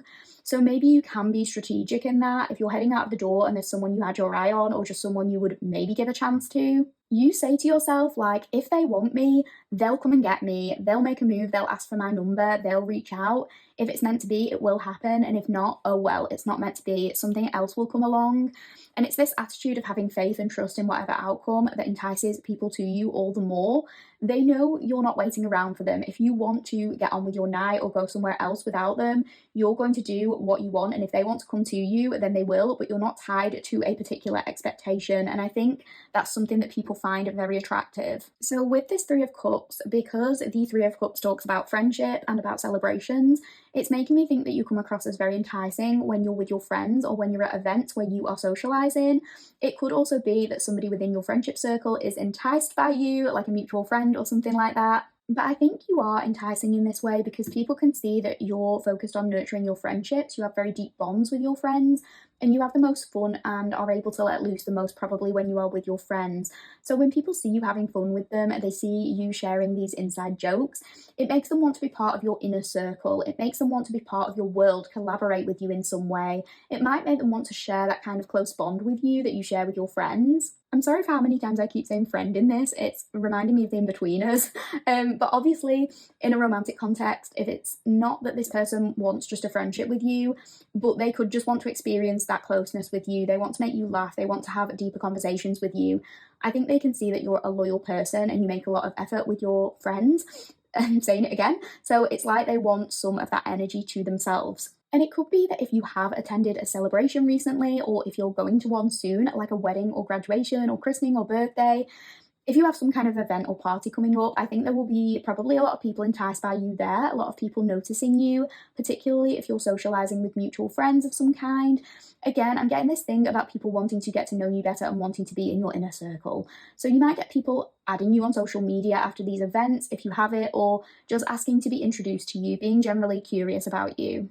So with this Knight of Pentacles, I think you draw people in, honestly. It's similar to what we said previously, but it's by not acting desperate. I feel like I said it earlier, but that's the sense that I'm getting. It's like you're not in a rush to force something to happen if it's not in alignment with you. You're happy to go with the flow and approach things in a more methodical way. Like you could have felt pressured by people in the past to adhere to certain standards, particularly if you're someone who is in this energy of not minding being single. Maybe you go to certain events and people ask annoying questions to do with your relationship status. Like you could get family members who haven't seen you in a while or something, asking if you're with someone, and if you tell them you're not, maybe they're like, oh, you ought to be settling down soon, or oh, don't worry, you'll find someone. And whilst I feel like these responses can sometimes be well-intentioned, it can be a bit patronising if you're single by choice and you get spoken to like that. Because ultimately, if you wanted to be in a relationship, you could get one at the drop of a hat. But you don't want to settle for just any relationship. You're looking to be with somebody who is worth waiting for, and you're not going to rush things to meet some societal expectation. Like you might know of people who are in unhappy relationships, but they stay just to say that they're in a relationship, they're not alone. Or maybe they settle for someone because they get to an age where they feel like, I have to get married or I have to have a baby, so this person will do. Like they just take what they can get, but you're not willing to do that. You only want to be with somebody who is genuinely adding to your life. So when you're faced with this pressure from people, maybe you make it clear you're content with where you're at. A relationship doesn't define you and it isn't the be all and end all. It might be something you want, but it's not something that you need if it's not the right relationship. and you believe that the right one will come to you at the right time. You're not in this lack mentality that some people are, where they'll cling on to the closest warm body that comes their way because they want a ring on their finger or they want a child and they're scared that they'll run out of time or something. Because I think for you, the thought of being with the wrong person and choosing them as your life partner or the parent of your child is more terrifying than the prospect of being alone. You like yourself, and that really radiates outwardly that you'll be good no matter what. And I think many people really admire this attitude. They see it as the healthy attitude to have. You're not begging someone to love you or appreciate you or treat you right, and I think people can probably sense that. And if it's like a potential romantic interest, it could be that you get those questions from them too. Like if you say, I've been single for X many years, you could be met with like, well, what's the catch, pal three? Why is an attractive person like you single? And you make it clear it's because you want to be. It's a choice. It's not that there's something wrong with you. It's that you're not prepared to settle with the wrong person for you just because they're giving you attention. And yeah, with judgment, I think maybe recently you felt more called to one particular direction, like you found your calling with something or you're pursuing your purpose, and that's helped you get a good sense of who you are and where you belong in this world. And I think people are really enticed by that sense of inner knowing that you seem to have. Judgment can often refer to this sense of rebirth. So some of you could have experienced some transformational period recently, an external or internal glow up of some kind. Could be both, but it's like you've awakened to your power during this process. Something has made you feel like you have a place. I don't know whether this is being pulled in a particular career direction or figuring out what you want to do with the rest of your life or finding a community, but it's like whatever it is, something you've realised as of recently has helped you tremendously with your confidence, especially if in the past you've ever been focused more on the external world, on preserving relationships and things like that. It's not that you don't care about those relationships anymore, because I think that your friendships particularly are very important to you, but it's like the other people have maybe been put on the back burner a little bit because you've discovered that you aren't just your friends, or your friends aren't the be all and end all. You still like spending time with the people you care about because they add value to your life, but it's as though you found something recently that has added value to your life, like something different. And it's separate of your relationships. It's to do with you feeling like you've awakened to your purpose. And I think that's why you're like, you know, whatever happens, happens when it comes to love, because regardless of whether or not your crush speaks to you, whether or not you're attractive to people, whether or not they like you, you have a thing outside of all of that that is worth living for, and it gives you something to focus on and invest your energy into. If you were ever, for example, at a point in your life where you felt like a relationship or a fallout with a friend would be the end of you because you put a lot of stock in your relationships, if you felt as though that would make or break you, it's like you're now not in that energy because you've discovered that you have way more things going for you and that you have talents other than just being someone who is loved by the people in your life. And this has kind of been a groundbreaking revelation for you, and it's added to this air of overall confidence in your aura. With this Three of Swords, it could have been like some kind of breakup or friendship ending that originally triggered this. Maybe at one point you thought that if you ever lost this person, it would ruin you, but you had to do the inner work, you had to do the healing, you had to go through the heartbreak, and that heartbreak might have been profound. You might have once felt like it would kill you, but it didn't. It's like you're still surviving a loss of some kind. And it's not as though you never get sad about it, but you've realised that your life doesn't have to end because your connection to someone ends. I think if you ever had like codependency issues or attachment issues or anything like that, you've worked hard on working through those, and this is alluring to people because they sense that you've done the work, and their little games won't work on you because you're in a healthier and more content place now. At the first sign of somebody being manipulative, you'll just dip out because you've worked on your attachment and you know not to let how someone acts towards you affect your sense of peace and the self-belief you have that something good will come along. Like, you now understand people's behaviour doesn't necessarily have a reflection on you, and I think that confidence is really attractive to others. You don't care if it's attractive to them, and that's what makes it attractive, funnily enough. You're not trying to get their approval. It's like they're automatically giving it to you because you're not chasing it. And with strength, people fall for you because of this vibe that you give off of having a strong character and remaining true to who you are, not settling for less, sticking to whichever boundaries you've created, refusing to be messed with when it comes to romantic situations. And it's like people sense that with you because there's something about you taming the wild beast. And one example of what that could mean is like, again, this is just an example, but if you found a way to manage some of your anxiety, if you've ever struggled with that, if you found a way to prevent some of your rampant thoughts or your negative self-talk from running wild, people really admire this about you because there's this feeling that you've come to terms with who you are and what you want, and you're not backing down from that. And I think you entice people by encouraging them to exercise courage, because I think it does take mustering up some courage to speak to you. You don't necessarily make pursuing you an easy experience. I'm not saying you like to test people, but it's almost like they do have to jump through a few hoops to prove themselves. And it's not making them do anything ridiculous or extravagant or unnecessary. Like, you're not saying, if you want to be with me, you have to go and jump out of a plane. It's not you trying to make them courageous in that sense, but it's also like you want someone who has an energy that matches yours, like somebody who has the same strength of character. And it's more because you know you have a lot to give emotionally, but you're not willing to invest that much emotional labor or loyalty on someone who isn't worth it. So maybe you ask people the tough questions right away to get a feel of who they are or whether their morals align with yours.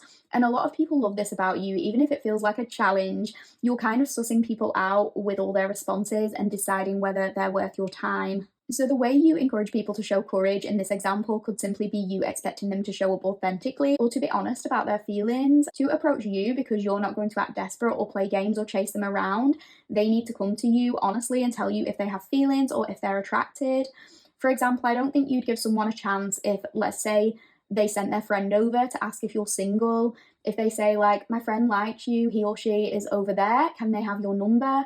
Even if that person they were pointing to was attractive, it would be like a solid no for you, because maybe you're like, well, if they find me attractive, they can come and tell me that themselves. And even if this person doesn't normally do that, it's like you influence them to show up with their game, with their riz. Is that what the kids say? Because they feel like you're worth it. They want to win you over, basically. And I think with this Five of Pentacles, you could have been through some rough times financially or materially in some way, and people fall for you because it's like you've remained unstoppable throughout all of that. Maybe you've gone through some of the hardest times of your life without having anyone there to support you. You've worked through a lot of your issues in isolation, which shows this tremendous sense of independence. And despite it, you've always had faith in yourself. If you're going through a bad time, you have this awareness that a much better time will roll back around, and you're not going to just rely on someone else to sort your finances out for you. You're not going to get in a relationship with someone so they'll pay your bills and support you. It's like you're going to get yourself out of that situation. You're not depending on anyone, and I think that's incredibly attractive to many people. And with this imagery on this particular card as well, I'm getting people don't see you as somebody who will crack easily under pressure. You can sort of carry the weight of the world on your back and nobody would know it. And that in itself makes people fall for you because they know that no matter what, you have the capacity to pick yourself up and try again with or without their help. It's like you're good with or without them, whatever happens. So that is what I'm getting for the tarot portion of your reading, pal 3. So we are now going to finish the tarot portion of your reading by looking at a few of the cards, and this will represent the energy of the person most enticed by you right now, the person who is currently falling for you. And then we are going to roll the astro dice just to give you a little bit of extra confirmation at the end. So please bear with me and let's have a look at what we got for you, pal 3. Okay, pal 3, we have got the 2 of Cups, we've got the 8 of Wands, and we've got the Empress. Okay, this is actually the first reading I've done today where we have got like pretty good cards for the person. And I don't want to say that the person in other readings is bad. Like, everyone has potential here, but this seems to be like more of a person who is in a healthy place compared to some of the other readings I've done. So let's look into it. So who is currently most enticed by you, pal 3? Well, it's somebody you are also enticed by, with this 2 of Cups coming through. Might surprise you to know this is not an unrequited situation, particularly if you're not looking for anything, but it's showing that the attraction is very much mutual here. So if you don't have anyone in your life that is like this right now, maybe you'll meet somebody soon. If you do, let me know. But this is somebody who desires a serious connection with you, and I think the 2 of you have a lot in common. If this is someone you're willing to give a chance to and the feeling is mutual, I think it's safe to say that this is also someone who has done their work and somebody you could see yourself having a healthy connection with. This is probably someone whose values align with yours, who you are similar to morally. Maybe you have some of the same stances on particular issues. And I think this person, like you, is not a desperado, and I think that could be one of the things that you like about them. You can tell that they want you, but they don't need you, and you appreciate that because maybe you've had too many people relying on you in the past and it's become overwhelming or a little bit of a burden at times. But this person, they want that give and take, mutually caring partnership. And I do think they want to give you the opportunity to kind of lay back and be taken care of, or to be in a more feminine energy with this Empress. I think this is someone who will make you feel safe and comfortable to open up a little bit more. And I think they're enticed by you because of your feminine energy, regardless of your gender. It's like your ability to sit back, be in touch with your intuition, and come across as relaxed in terms of whatever life throws at you. The Empress knows that she has everything she needs, everything in abundance, and she's happy to be fed grapes or served platters of fruit and be worshipped. I think this is someone who is not afraid to worship you, not in a love bomby way of telling you they're in love with you the minute you meet or anything like that, but just treating you in a way you deserve and understanding that it's a mutual thing. Like when someone shows up for you in that energy, you'll also be willing to give them a lot in return once they prove they're worthy of it. Either this person or you has some very Venusian qualities, so maybe Libra and Taurus coming through, something soft or sensuous about them. They really want to make you comfortable. Maybe they want to give you a massage or cook for you. They want to make you feel good. They could have like a Taurus or Libra Mars or Venus or something like that, or maybe those placements are prominent in your chart, either their chart or your chart, but they want to kind of cater to you and give you the best of the best. They could really be enticed by this peaceful, balanced aura that you have, your openness to attracting rather than to chasing, and your beauty and grace in whichever way that applies. They could also be attracted to your curves if you have prominent curves, or if you have like a softer body. They want to worship it essentially, and they want to nurture you in some way. And with this Eight of Wands, fire sign energy could be significant for this person as well. It doesn't have to be, but I think they're going to be the one taking action. The Wands is the most fast-paced suit, I think. So some kind of communication, this person reaching out could be happening imminently. They don't want to miss out on this, so it seems like they're maybe taking a chance. They're going to be aligning with you in some way. Maybe they're going to be trying to plan something. Movement will be happening, and I think it's going to be coming from their side. It could even be for some of you, somebody is literally moving to you, like somebody is making travel plans to see you, because the Eight of Wands can indicate air travel. Or it could be that this is a long distance thing, or somebody you meet on holiday, or while you're traveling, or while you're on a plane. They feel in alignment with you, and they feel the urge to take action, to do something, to keep the communication going. It could be pen pal vibes, like this person establishing a friendship with you first, and then trying to move it to something else, taking it from platonic to romantic or flirty or something like that. Something could suddenly shift in your friendship, like suddenly they send you a flirty message, suddenly they're trying to riz you. Sorry about the fact I keep saying that. I've never used these words in my life. They only seem to come through occasionally when I'm doing readings. But yeah, they're trying to riz you. And you're like, okay, they're showing courage, taking this chance with me. I'm kind of attracted to that, and maybe you're willing to take it to that next level and see where it goes. So that is what I'm getting for you, pal 3. We are just going to finish up this reading by rolling the astro dice. So let's see what we get. Pal 3. Okay, we've got Capricorn. That came through in pal 2, I think, also. We've got Cancer.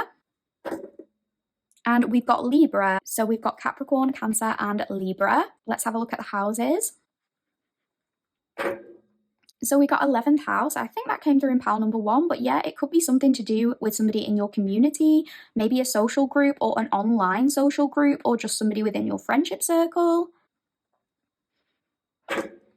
We have the 10th house. So yeah, it could be something to do with you having a public presence. Maybe people are enticed by your public presence, your status, some kind of recognition that you get. Or it could be somebody within like your professional career, something like that. Let's roll it once more. So we have 6th house. So yeah, it could also be something to do with your daily routine, like what you do day in, day out. Maybe somebody you see at work, or you see daily, just in whatever context that means to you. So we have Capricorn, Cancer, Libra, and we have 6th, 10th, and 11th house coming through. So those might be prominent placements to you or this person. That is where I'm going to finish your reading, pal 3. I really hope you enjoyed it. If you did enjoy it, please let me know. I'd be so happy to hear from you about what resonated. I've said this in the other readings I've done today, so I'm going to say it to you as well. But essentially, a lot of people watch my channel who aren't subscribed, and I totally realise that you might watch one of my videos, you might give me a chance and then decide I'm not for you, and then decide you don't want to sub, which is fine. But there are some of you who keep coming back to my channel. So you must like something, you must like me a little bit, but you're not subbed. So please consider subbing, because I have all the watch hours now that I need to monetize. I actually got the watch hours like a few months back, but I don't have the subscribers yet. And I am so grateful for all the ones I do have. Like, I thank every single person who gives me the opportunity to read for you and who lets me know that they enjoy the readings. I think comments mean the most to me, because I like to know when I've really connected with somebody. And I know it's hard to comment sometimes, you don't want to put like personal stuff, but if you could even comment like the pal you picked or something like that and just say that it resonated, that would really help me. But yeah, also if you haven't subbed, just please consider doing that, because it's the easiest way to support me, and I just want to know that people like my content enough to want to support me and this channel grow.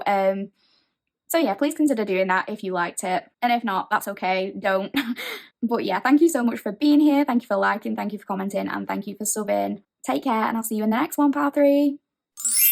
Hi Pal 4 Collective, welcome to your reading. If you chose Pal 4 and you chose the theme park tarot and you chose the bubblegum sticker that says don't chase, just replace, then this will be your reading. You are in the right place. This reading is all about what makes you so enticing. Why are people drawn to you? Why do people fall for you? As usual, the reading will be split into two sections. We will be starting off by looking at the oracle cards, and then we will move on to the tarot. I'm actually just going to move the tarot to one side for now so we can focus on your oracle cards in just a moment. If you would like a full reading breakdown of everything this reading will entail, then please check out my introduction. But most of the reading will be focused on what makes you so enticing, and then at the end we are going to pull a few more cards to look at who is currently finding you the most enticing, who is falling for you. And then I'm going to finish up the reading by rolling the astro dice to look at signs and to look at houses. So if that sounds like something you might enjoy, then please stick around. I am about to get started. I just want to thank you all so much for being here. Thank you for giving me the opportunity to read for you. I really do appreciate it. Thank you so much for listening, and let's get started. Okay, Pal 4, we have got a level up. We've got wait for winter.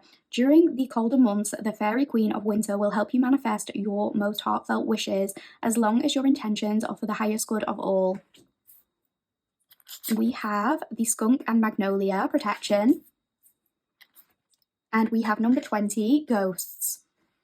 Okay, Pal 4, I think people fall for you because, a little bit similarly to Pal 3, you can be pretty hard to tie down. Maybe it's difficult for people to get you in a committed relationship, and that is enticing to them. I think with this protection card in particular coming through with the skunk, one thing that people find enticing about you is that you are protective of your time, your energy, and your heart, and you're not prepared to just let anyone have access to you. And in Pal 3, it was kind of similar in that we got the resistance card instead of the ghost card. But that energy was more one of like Pal 3 kind of shutting down anyone who approaches them, and that being enticing. And if that sounds more like you, then maybe go and watch Pal 3 if you were drawn to it. But with you, it's a little bit different in like, I think you probably are more open to relationships or flirting, but the minute something doesn't sit right with you, you're quick to cut it off and you're quick to protect yourself. And I think that's one thing that people find most enticing. And I'm getting that Cardi B lyric from Bodak Yellow just playing over and over in my head. It's like, I'm quick to cut a person off, so don't get comfortable, or something like that. And that's it. You keep people on their toes. You don't let them get too comfortable too quickly. You know that nobody is irreplaceable. And now I'm getting Beyonce, irreplaceable. Maybe that was your song back in the day and it has guided you through some of your relationships or something.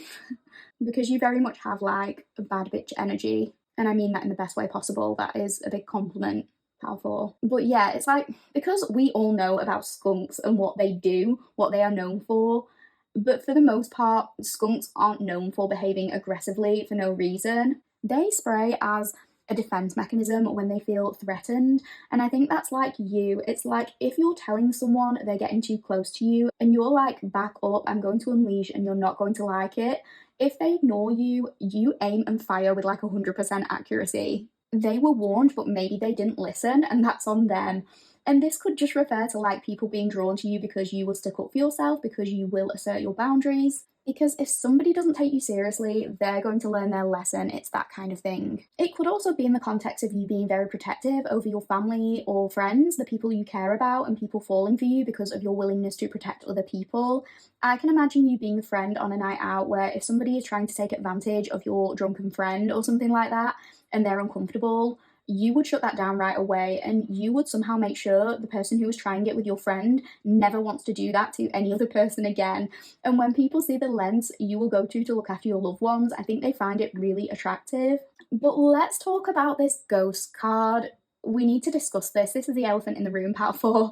I really want to discuss this with you, Pal 4. Firstly, we have the number 20. So if that is a significant date or age or synchronicity for you, then please take it as extra confirmation. But of course, it doesn't have to be. But one thing that I'm getting is that people are enticed by you, Pal 4, because they're often left haunted by thoughts of you.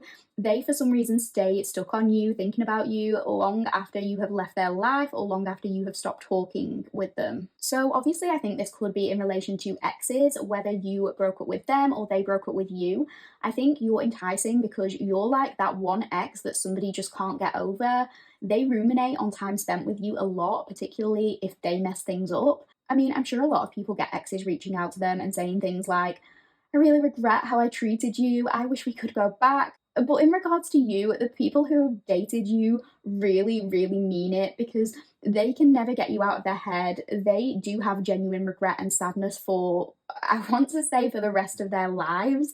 And that sounds dramatic, but it's like, it doesn't matter if this is someone you went out with when you were like 16 and now you're both 50. They're still sat at home sad, ruminating on what could have been, what could have happened with you, even if realistically it probably wouldn't even work now, like you're probably very different people. They still kind of obsess over it, and they're like, you know, my life would be so different if I'd stayed with Pal 4, something like that. It could even be friends, like ex-friends who you have had like fallings out with, or you've just drifted apart or something. Many people are enticed by you because there's this sense of like, you're the one that got away. So this doesn't have to even be in terms of actual exes. It could just be in terms of people who just generally wanted more from you, but you went silent on them, or you had to cut contact, or they didn't make a move or something like that. And I'm not going to lie, because this is the ghosts card, you might have a tendency to ghost people, Pal 4. But just to clarify, I don't mean it in the way of like, you lead someone on or tell them that you're in love with them or get physical with them and then you suddenly just stop replying for no reason, or you plan a date and then don't show up and just block them on everything. I think it's not like that. It's more ghosting as kind of a defense mechanism, a way of protecting yourself or protecting your mental health. And by the way, I'm not here to have a discussion about ghosting as a concept or whether it's right or wrong. It can be interpreted in many different ways, so that's a nuanced conversation.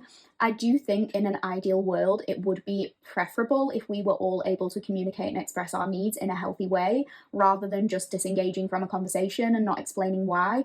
But unfortunately, we don't live in a perfect world, and depending on the individual circumstance, ghosting is sometimes the only option you feel like you have. Like, if you don't feel safe having an open dialogue with a person, if they've treated you unfairly, if you know they're not going to be receptive to what you have to say and that the conversation is going to lead to something unproductive or hurtful or both, I don't think you necessarily do owe that person an explanation for why you're choosing to disengage from them. And for some of you, it could be less to do with the other person and you just becoming overwhelmed or shutting down due to your own mental health or something like that.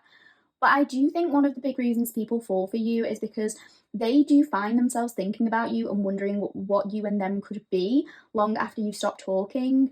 People have really great memories with you, even if it feels like you only had like one or two real conversations. It's like people think about those conversations and they wonder a lot about what you're up to, what you're doing, particularly if you're a private person or you've been in a kind of hermit mode and you don't give too much away about your personal life. So the people who are very enticed by you are most likely friends from your past who maybe had crushes on you and never told you, and they wish they'd taken a chance when you and them were speaking, and now they're married with 3 kids and they're like, why am I still thinking about Pal 4 all the time? It could be more like friendly acquaintances as well who just met you once and felt something, but they didn't make a move. But whereas with other people, they just move on and forget about it, their interactions with you are for some reason playing in their head like a scene from a film. It's haunting them like a horror film because they wish they'd done something when they had the chance. I do get a bit of a spooky vibe from you, pal 4, so maybe you're into paranormal or ghosts, or you love horror films or thrillers or something like that. I'm actually trying to get back into reading right now, and my favourite genre is psychological thriller. So if you have any recommendations for books or even TV shows or movies, then please let me know, pal 4. But yeah, maybe it's flirtationships, situationships, people who you were talking to romantically, but you had to suddenly stop speaking, and instead of just getting over it, a lot of people want to know why they're still obsessing over you, or they're asking themselves what went wrong. Or, like we said, it could be actual past relationships, exes, but I think it's probably a number of people. And I think you'd be surprised by how many people this relates to. I think many of these people would never tell you because they think it's kind of weird. And it is weird for them because they're not usually stuck on someone for so long, but there's something about you that leaves an impact on people.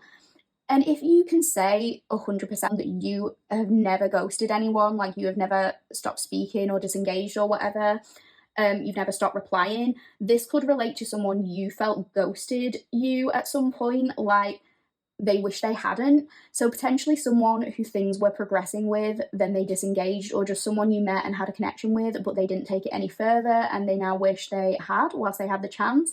Because now it would feel weird to reach out to you when so much time has passed.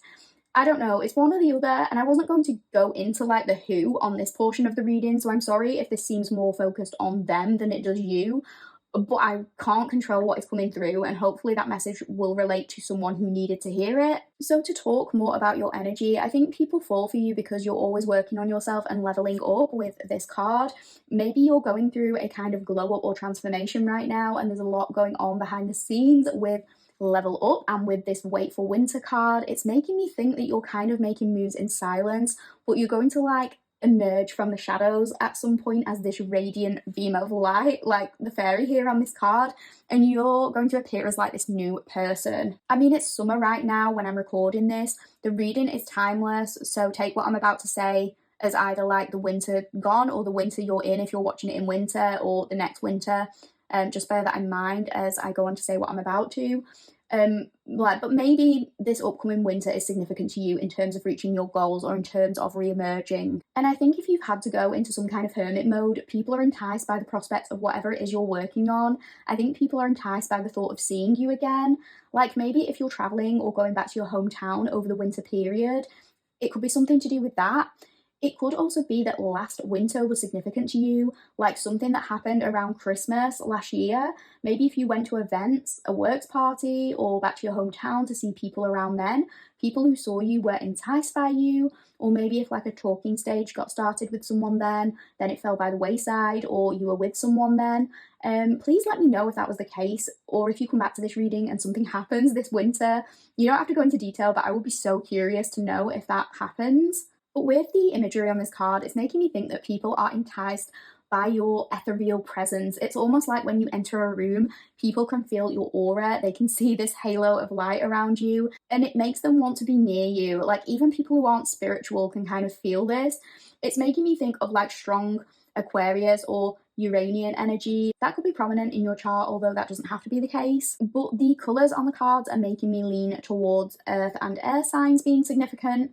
These cards here are very earthy looking, and for some reason like purple always reminds me of air. So Taurus, Virgo, Capricorn, Aquarius, Gemini, Libra, although these do not have to apply. It could be that the colours on these cards are like your colours, particularly like purple and burgundy is what I'm getting, maroon or something like that. I know this says winter, but I'm getting something about these seasons of autumn or winter generally, so maybe like rust or red colours, or like coffee browns, or those kinds of, I don't know, like these colours like neutral greens, but also like this rust colour here, or just like purples and blues like generally. But yeah, with autumn or winter coming through, maybe you have a fondness for those seasons. I'm getting something about the smell of cinnamon, or like a pumpkin spice latte, or an eggnog latte, or a cozy hot chocolate, Christmas films, fluffy blankets, oversized hoodies. Maybe you just give off like a cozy girl or boy kind of vibe and people are enticed by this. Maybe if you can come across as a bit of a homebody, like you retreat into your shell, then come back a few months later, people are enticed by just what you've been up to, what you've been working on. Maybe someone is waiting for winter to get the opportunity to see or spend time with you again. Maybe somebody is wondering if you're going to come back for winter. I don't know if that will resonate with anyone, but let me know if it does. But with this level up, I think people are enticed by the fact you always seem to be getting better and better. Each time they see you, it's like you look better or you're always working on something to better your life and become more successful. Maybe there's a little bit of Scorpio or Pluto energy here too. Maybe that's prominent in your chart with this sort of transformational energy. Every time people see you, it's like you're a new person. And I think the more these level ups happen, the more attracted people are to you. They're like, I thought Power 4 was attractive months ago, but look at them now. It's not just about looks, but you know what I mean? It could be that you're aging really beautifully or something like that. Obviously, if you're not at an age where that would apply yet, then ignore that. But I mean, technically, we are always aging in these physical bodies. So it could be that you look better now than you did 10 years ago. Like your body is better at 30 than it was at 20, or you look more youthful at 40 than you did at 30, or something like that. And people are enticed by this. They want to know your secrets. They want to know how you maintain this, how you're more glowing each and every time they see you. So that is what I'm getting for the oracle portion of your reading, Power 4. I really, really hope you are enjoying the reading so far. We are about to move on to your tarot, so please bear with me and let's get started with that. Hi Powerful Collective, welcome back to the tarot portion of your reading. Without hesitation, let's get started and have a look at the cards we pulled for you. Okay, pile 4. We have got the 7 of Pentacles. We have got the 6 of Wands. We have got the 2 of Swords. We have got the King of Pentacles. We have got the Hermit. We have got the Knight of Cups. We have got the Tower. We've got the Knight of Pentacles. This deck is so cute. We've got the 5 of Cups. Oh. And we got the 4 of Cups. So with this 7 of Pentacles, people are enticed by you because of your perseverance when it comes to achieving your long-term goals in a sustainable way. You have a real go-getting energy when it comes to getting the things you want. But with this being the Pentacles, it's not in that kind of quick moving, expressive wands way. It's like you have the ability to invest in your future and dedicate yourself to pursuits that will allow you to become the best version of you, even when you're not seeing like instantaneous results. I think people really admire this. They're enticed by this attitude because many people give up on their desires after the first hurdle. And I'm sorry that I use this example in a lot of my readings, but I just think it's one that a lot of people might be able to relate to, because if you're like me and you grew up in the 90s and the early 2000s when diet culture was this huge thing, you've probably tried out a diet at some point in your life, even if you're objectively thin. So it's like a lot of people, when starting a weight loss journey, might heavily restrict their calories. They might refuse to eat certain foods, like they go from 0 to 100 to get quick results. But that's not sustainable. And when they don't see instant results, they might get into this mentality of like, what's the point? I might as well just give up. But with you, it's like you have this ability to make small changes over time. So maybe you cut your calories by like 200 a day and you start walking more and you're committed to doing this over time. These results are sustainable. You meet your goals through this consistent action. And when you kind of re-emerge and people notice your transformation, they're enticed and they're like, how did Power 4 do it? Again, like they want to know your secrets. It doesn't have to be that exact example. It could be building yourself up financially to afford something you want, like a car or a house. People sometimes go into debt getting loans out on things, but it's like you put in the work behind the scenes to buy something outright. And for a while, that might mean living with your parents, for example, when all your other peers have moved out of their parents' home because they got the loan. But you're slowly creating this successful life for yourself, and it gets to the point where you're able to buy something outright, or you've saved up for a bigger apartment, a better apartment, something like that. Whereas like your peers might have initially bragged about being able to move out of their parents' home, but maybe now they're stuck with an apartment that's falling apart and they're tied into this contract and they can't pay their loan off or something like that. It's like you're okay with living in the shadows for a while, because when you next transform, you know that you will eventually be in the light. And people really admire this about you. They find it very enticing. that you always manage to level up. It could also be like building a social media following. Like, you know, some people want a quick fix, so they buy subscribers, but then they don't get the engagement they need. Whereas you might focus on building a following up over time and making genuine connections with people. So in the end, you end up with more engagement or more real subs. It could be any example that applies to you, but I think people are attracted to this grafting you are able to do behind the scenes, what you are able to cultivate on your own. I think people are also enticed by you because they see you as like a long-term investment. When they encounter you, they're not like, oh, Power 4 is fun for now. They're like, this could be someone who is a big part of my life. Whether it's friends or people who are interested in you in a romantic way, and I think that's why they're even more enticed when you have to cut them off for whatever reason, because they feel like they were in it for the long haul with you. And it's like, even with the imagery on the original Seven of Pentacles, it talks about someone nurturing this tiny little seed to grow a thriving garden. But the man on the card looks kind of tired, like completely over it. So I'm getting this thing of like, you can persevere, but once you're over it, you're over it. Maybe you have felt like in the past you're the kind of person who has made someone else better for their future partner. Like they didn't know anything about how to treat their partners before they met you, or you told them how to handle money or a household or just be emotionally present. But it's like you were done teaching them how to treat people and you had to cut them off. And they didn't want you to leave. They're like, oh, but you taught me so much. Like, I can treat you better now. I can treat people better now. And you're kind of like, yeah, you can, but it's not going to be me. But then they find themselves never quite getting over you, even when they are with somebody new. They're like, they wish they could have been good to you at the time they had you, or something like that. And with the imagery on this particular Seven of Pentacles, it's making me think of like, people don't really know what they're going to get with you. And I'm getting the phrase, what you get depends on how you treat me. So they could put money into the machine and they could get a sweet treat in return. But if they try to put like a rusty old coin into the machine expecting a sweet, they're not going to get it. They're going to get the skunk instead. Like we talked about in the oracle, they're going to open one of these little balls and get sprayed in the eye, metaphorically, because you're going to stand your ground and protect yourself by any means necessary. And with the Six of Wands, I don't know what it is you're working on right now, Pal 4, but people are enticed by the progress you've made, your success, and the recognition and praise you are receiving or you are going to be receiving. For some of you, this could be like public recognition. If you have any kind of social media presence yourself, people are impressed by the praise you're getting, how talented you are at whatever it is you do. Or this could be colleagues admiring you in a business setting, like seeing your hard work pay off and seeing you reaching new heights and wondering how you've done it. Or it could be due to this physical glow up, like you going back to your hometown over winter and being praised for your transformation in some way and enticing people in that way. And this transformation is all leading you into an energy of self-confidence. You're feeling more like you. You're starting to see the progress and the results are starting to pay off. This could be applicable more around winter time because obviously we did get that coming through in the oracle portion of your reading. So if you're watching this in the summer and you just started on this journey, it could be that people are going to be reaching out to you more, complimenting you more this coming winter on all you have achieved. Or you have just started to notice more of these things in yourself and you're really feeling yourself, and I think that projects outwardly. Your attitude of confidence is very attractive to people, but whatever it is you're doing, people think you're really, really good at it and they're going to be hyping you up. And other people are going to be around to see it, and I think they're going to like what they see and they're going to be enticed by it.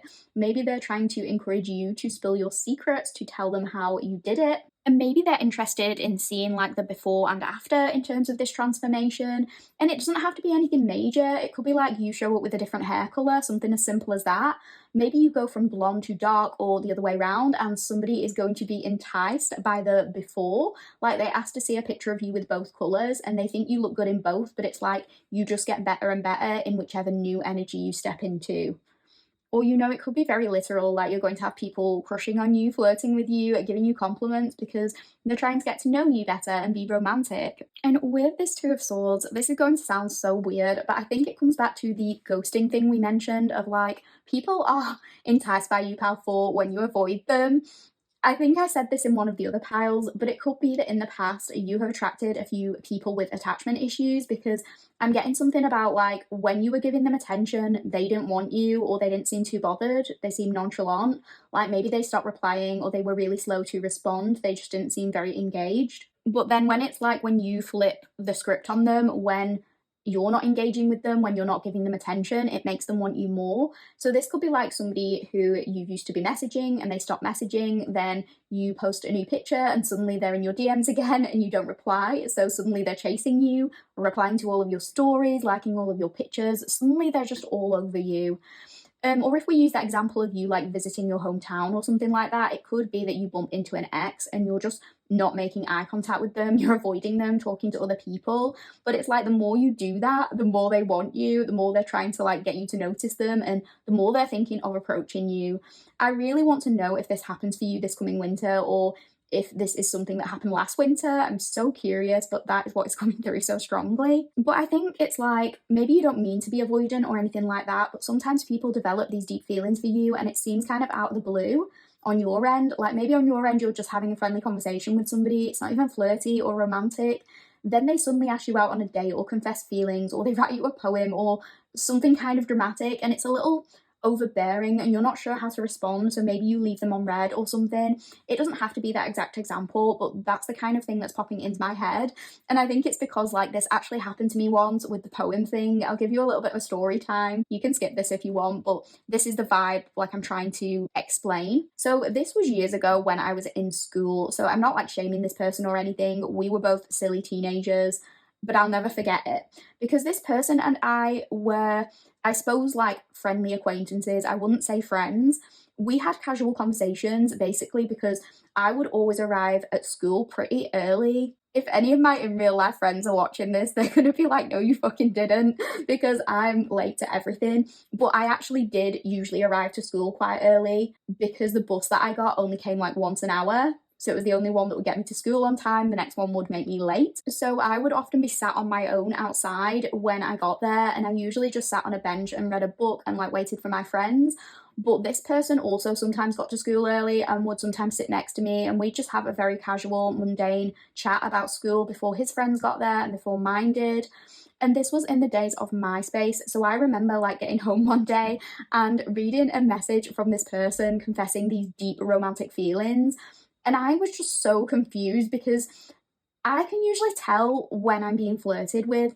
And if anything, sometimes I can be a bit delulu about it. Like somebody could call me ugly and I'd be like, oh, you like me. But there wasn't any of that. There wasn't any lead up to it. And I didn't feel the same way. So I was really caught off guard and I just didn't really know what to say or how to deal with it. All I could think of kind of selfishly was like, oh, it's going to be so awkward at school tomorrow if he's there early, like what should I do? So I avoided it because I wanted time to think about how to handle it. I wanted to speak to my mum and my friends. And obviously now as an adult woman, I'd know how to shut things down politely and I'd respond straight away. But as a teenager, it just felt overwhelming. I didn't know how to deal basically. So I avoided it. And then when I went back onto MySpace a couple of hours later, after I'd had like a bit of time to process, I had another message from him and it was like a poem. So I still remember some of the lyrics to this day. It's like a core memory for me. And it was something like, forget that I like you, forget it all, forget that I care, forget that I'm going to fall. And it was written like that in like 4 lines, 4 separate lines. I just remember that so vividly. My brain clings on to the weirdest information sometimes. It's like I can't remember what I had for breakfast this morning, but I'll remember something like that from like 15 years ago. But I really did not know how to act because I prepared to like send a message, but then the poem just made it another stage of overwhelming. So I think I just pretended I hadn't seen the previous message and I was just like, oh cool, like is that a song? Are those lyrics? And he was like, I wrote them. And I was like, oh cool. And then he brought it up again, so I couldn't avoid it. And in the end I did try to let him down gently. And by the way, I'm sure I've done very embarrassing things in front of people I like who didn't like me back, so no shade to him whatsoever. But I'm using that as an example because even now as an adult, you probably get people with a lot of strong feelings for you just out of the blue like that. And it's confusing for you and maybe sometimes overwhelming because there's no real build up to it. There's people left and right just kind of falling head over heels with you with no logical explanation. People who you thought were friends or just acquaintances randomly declare that they like you or they love you or something, and maybe it is a little bit overwhelming, so you have to pull back because maybe people can be a little bit too persistent with you, but it's like the more you pull away, the more they try. they want you more because you avoid it or something like that. What are you doing, powerful, with this King of Pentacles? I want to know what you're working on, because whatever it is, it's going to bring you a great deal of abundance, but you've had to be disciplined to get it. Like, this is probably something that's already been in motion, something you've been working towards for a long time, and it seems like the results of that are about to come into fruition in a very material way, and people are enticed by these things you're achieving or that you're going to go on and achieve. You're creating a very successful life for yourself in whichever way that applies to you. It doesn't have to be that you're becoming super rich, but obviously the pentacles are associated with finances, so it could be some financial reward coming in, you being able to upgrade something, maybe being able to afford a better home or a better car or better clothes or whatever it might be. But it's something you've been working towards and kind of waiting on, and the physical results of whatever this is are going to be very obvious to people and very enticing to them. And I think similarly to Pal 3, you have this sense of security, this sense of groundedness, and I did mention earth energy, so if you don't relate to being an earth sign, it could be you just stepping into a more earthy energy, knowing you have the power but still remaining humble and level-headed, and this attitude is attracting many people to you. And I don't know why this is coming through so strongly right now. It could be because I mentioned being humble, but I think people fall for you because whatever transformations you go through, it's like you don't let things go to your head. You can understand and appreciate your own power, but you don't let that power give you an inflated ego. So it could be like you draw people in because when you step up into like a leadership role, you don't suddenly try to micromanage everyone or act like you're above them. You always continue to treat people with respect. And even if this is a glow up in a physical way, you could have learned that each time you go through this glow up process, people treat you differently. But you've always had the power, no matter what you look like, you can entice people. But let's use the example of like weight loss that we mentioned earlier. Again, the specific examples don't have to apply, but if let's say you've lost weight and people are approaching you in a different energy because of it, you still remain in the same humble kind of energy. And don't interpret humble as lacking in confidence or anything like that. You're definitely not lacking in confidence, but you're just not acting like you're better than anyone else. You're still down to earth, you're still kind, and I think you remain down to earth in that if people are approaching you more kindly when you're smaller, you don't engage with people who are shallow or superficial like that. And I'm not saying someone being attracted to you when you are in a smaller body makes them a bad person automatically, but I think it's about respect and kindness. So, like, let's say you were bigger in high school or something like that, and now you're slim. It can be whichever way around applies to you. You could have somebody who knew you in high school coming up to you, praising you, bigging you up, asking you out, maybe saying like, oh, I always thought you were beautiful, I always liked you, and you don't tolerate that because you're like, hold on, you bullied me for my weight in high school, you were very unkind. You're kind of like, if you couldn't appreciate that version of me, I'm not allowing you the opportunity to appreciate this version. And some people would come at it more from the approach of like giving those bullies a pass because maybe they didn't like themselves when they were bigger, so they're like, you know, I kind of deserve to be made fun of. Like, they believe they only have value now that they're smaller, and maybe they're just grateful that, you know, like the popular guy in high school who was a bully likes them or something like that, whichever way it applies. But it's like, you always had self-confidence, you always valued yourself, you know that you have value whether you're at your smallest or your biggest or any stage in between, you're secure like that.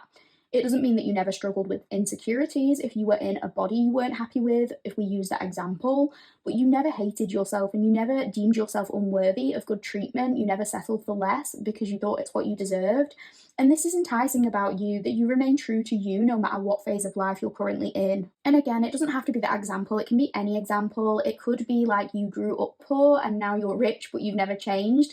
And the people who only want to know you when you're rich, you don't have time for, like you're a real one. You're still Jenny from the block. God, no, that didn't age well, did it? But people are enticed by the fact you can change in so many amazing ways, yet still remain who you are at a soul level. I think people fall for you because you have boss energy, king energy.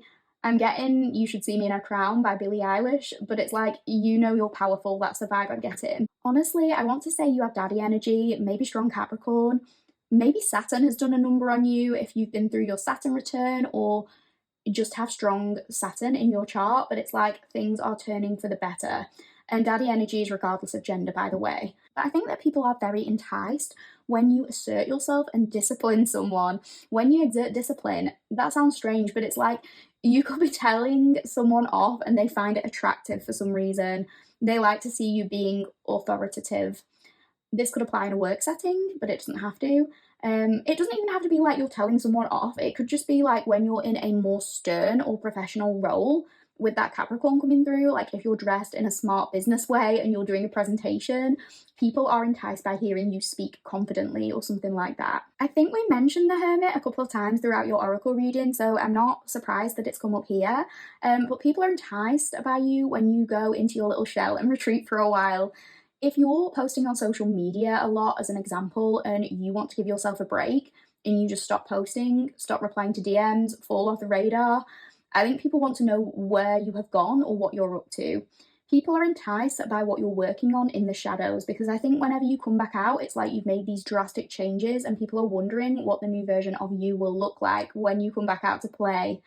I don't know why I want to say back out to play, but I do think the point stands that you have a lot of people waiting on you, wanting to see your next move. And with this Knight of Cups, I keep saying it, but you're doing something big right now, Pal 4. You're taking steps towards something, and I think people are enticed by your steady progress towards that goal.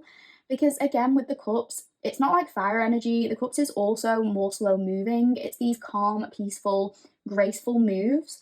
You're not showing up announcing your presence, screaming from the rooftops about all your achievements, but you're still noticed for these. It is like this kind of quiet power. You're just making the moves and not telling anyone, and when you do re-emerge, it's a big surprise. But there is this aura of calmness with it, like you're not going off bragging, this is what I've done, everybody look at me. The progress just speaks for itself, and that is alluring to people. They want to know how you've managed it. And you know, on the original Knight of Cups card, the white horse is representative of purity and spirituality and light, and it kind of makes me think of the Wait for Winter card we got in the Oracle, like your presence lighting up a room, there being something very elegant or ethereal about being around you. I think people are enticed by you because you manage to charm people around you without necessarily trying. And because you have this very beautiful energy, you are probably very beautiful to look at. Maybe you get people staring at you a lot, and you probably don't assume it's because they think you're attractive. I think you automatically think, like, do I have something on my face?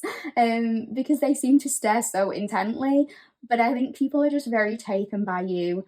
People could fall for you because of your imagination or creativity if you do anything creatively, you know, like art or writing or music or graphic design, jewelry making, doing nails, beauty, being a content creator, whatever. People admire your talents when it comes to this. I also think that people fall for you because you can be more romantic than what people originally think. Similarly to Pal 3, you don't just fall for any old line, and it takes a while to get you. You could be someone who is initially quite detached, and it takes a long time to kind of win you over and for you to get comfortable. You're protective of your energy, your alone time, and your personal space. Maybe you struggle with people being in your personal space because at one point or another, maybe you didn't like to share a bed, or you get too hot spooning, or you kind of keep your partners at arm's length for quite a while because you're more slow moving and it takes you a while to trust. But once you do, you can actually be really sweet and romantic, and it's obvious you're very caring and protective when it comes to your loved ones. And people fall for you because they feel so fortunate when they get to see that side of you. Okay, let's talk about the Tower. You really do have a big impact on people. They're drawn to you because you have a big impact on them, and they really don't know why. It's kind of inexplicable to them. So as one example, when it comes to you, people could be like, I only met Pal 4 once. Like, why am I fantasizing about them all the time? It's like we said in the Oracle, you're haunting them, living rent-free in their head, taking up all the space in their brain, and maybe they're confused as to why. Like, it shouldn't be that deep, but there's something about you that just gets people stuck on you in that kind of way. And you know, it could be with exes. It's like they'll wake up one day, months or years later, after seemingly not caring, and it's kind of like they've had this revelation that they want you to be part of their lives, and they can't get over you, they haven't been able to move on. Maybe you kind of astral project into people's dreams a lot or something, and it gets people from the past thinking about you. Like, maybe exes dream about being with you again, and suddenly from that point, you're just in their mind, they can't stop thinking about it, and they've tried to move on, but there's this revelation that they're not able to, and they suddenly realize they can't do better than you, or that they'll never quite get over that relationship ending. And I'm not saying people have to be like psycho about it. I'm not saying your ex has to become like a Joe from You level stalker.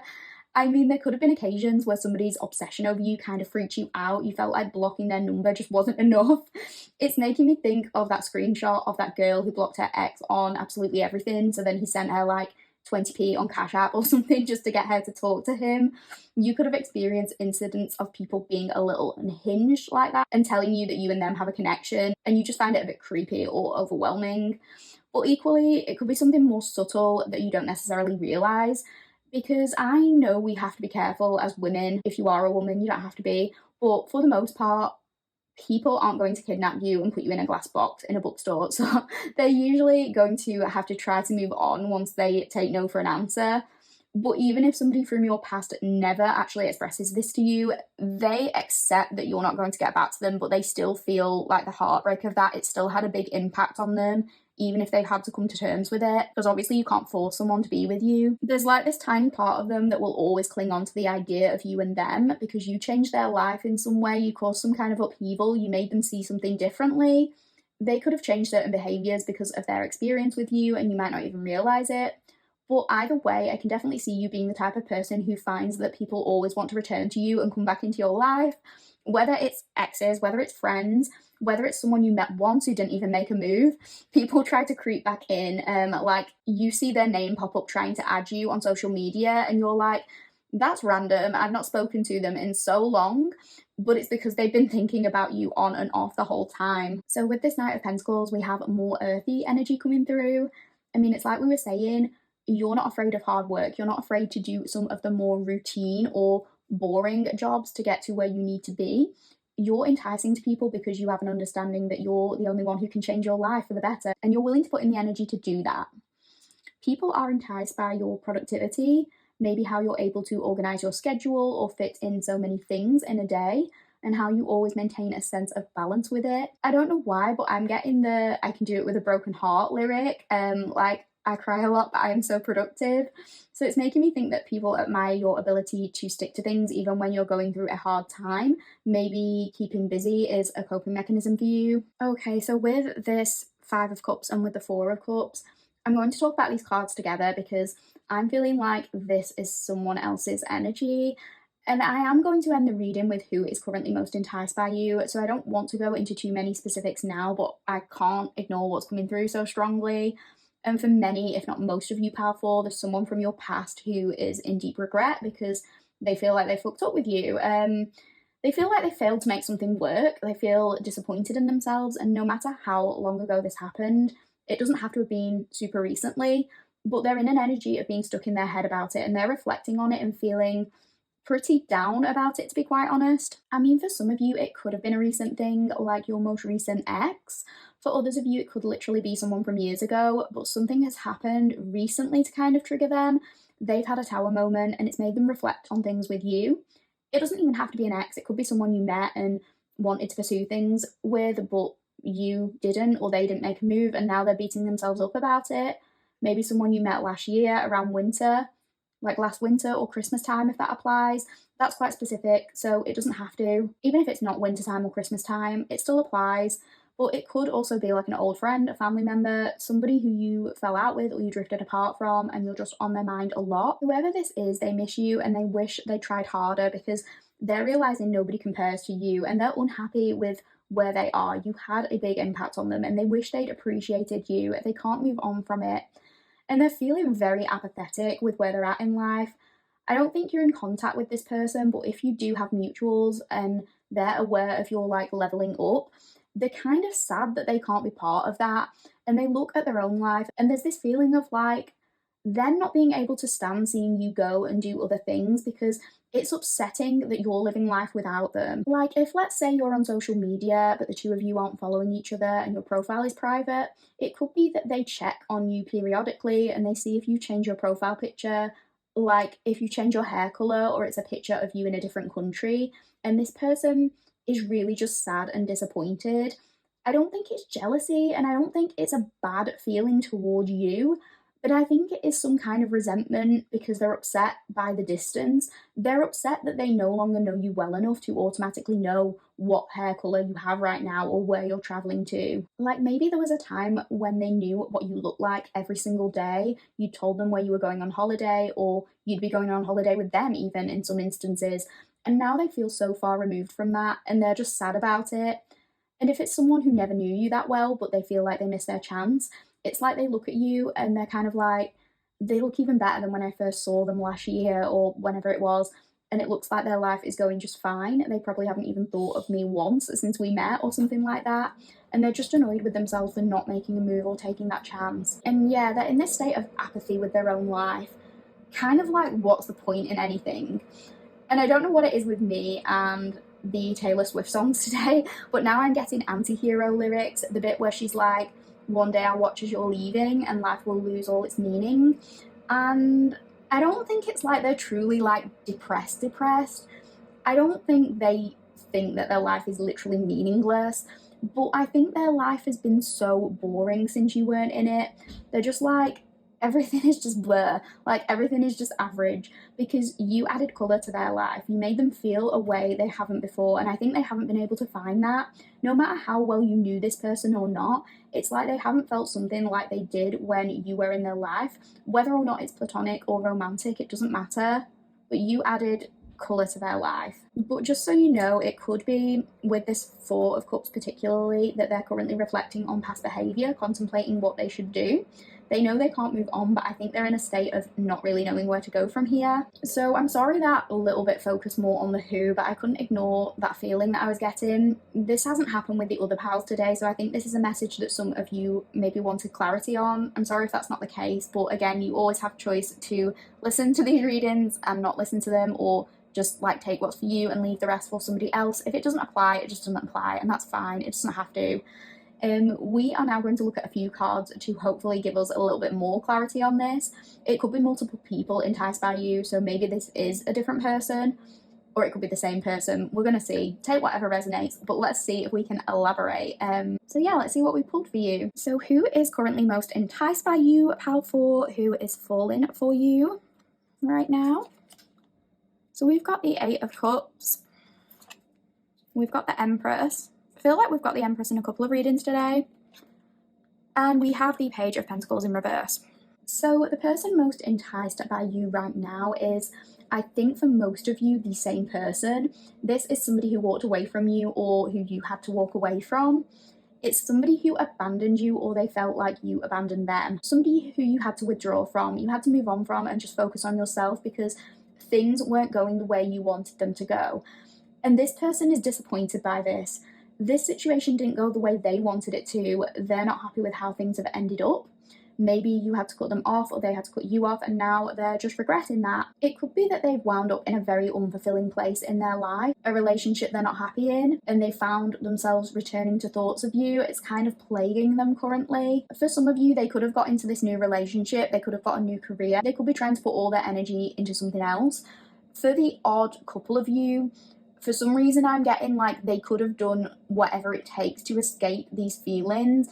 For some of you, that's like they literally moved out of your state or the country, or like even they tried to run as far as like the other side of the world, wherever that applies to you. And they thought that they would like get out of this apathetic energy when they did that, but it didn't work. Like they could be at the most beautiful places in the entire world, but there's nothing as beautiful as being with you. Like, I know that sounds intense, particularly if this is somebody who you don't know that well, but that's what it is. I think like even if you don't know them that well, like if you didn't have that kind of deep connection, for a lot of you it will be like an ex or something, but if this is somebody who you have on your mind, or you know you met and you had a connection with but it didn't go anywhere, it's like they think, well, if I do something different, I can just move on like how I'm used to, but that hasn't happened. So they've had to go to extremes to try and move on, whether it's with another person or a new job or moving to a different place.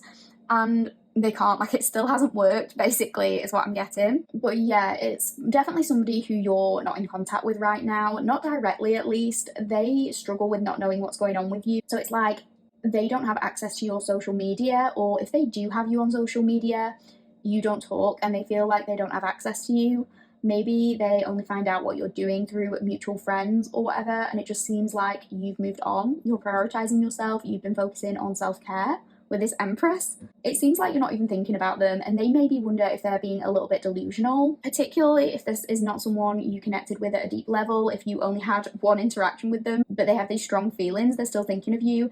They're kind of annoyed with themselves that they don't understand why they can't get you off their mind. Like I said, maybe it's like with other people, they manage to move on, they disengage, they go and do something else and they forget, but it's like with you, they can't forget for some reason. It could be an ex, someone you've had a more intimate relationship with, and that's why they're not able to emotionally shut off. But whatever the case may be, I think they're pining for you in many ways, and they're putting you on a bit of a pedestal with this Empress. They're seeing you as this Empress and thinking like, Pal 4 can probably do so much better, so what's the point?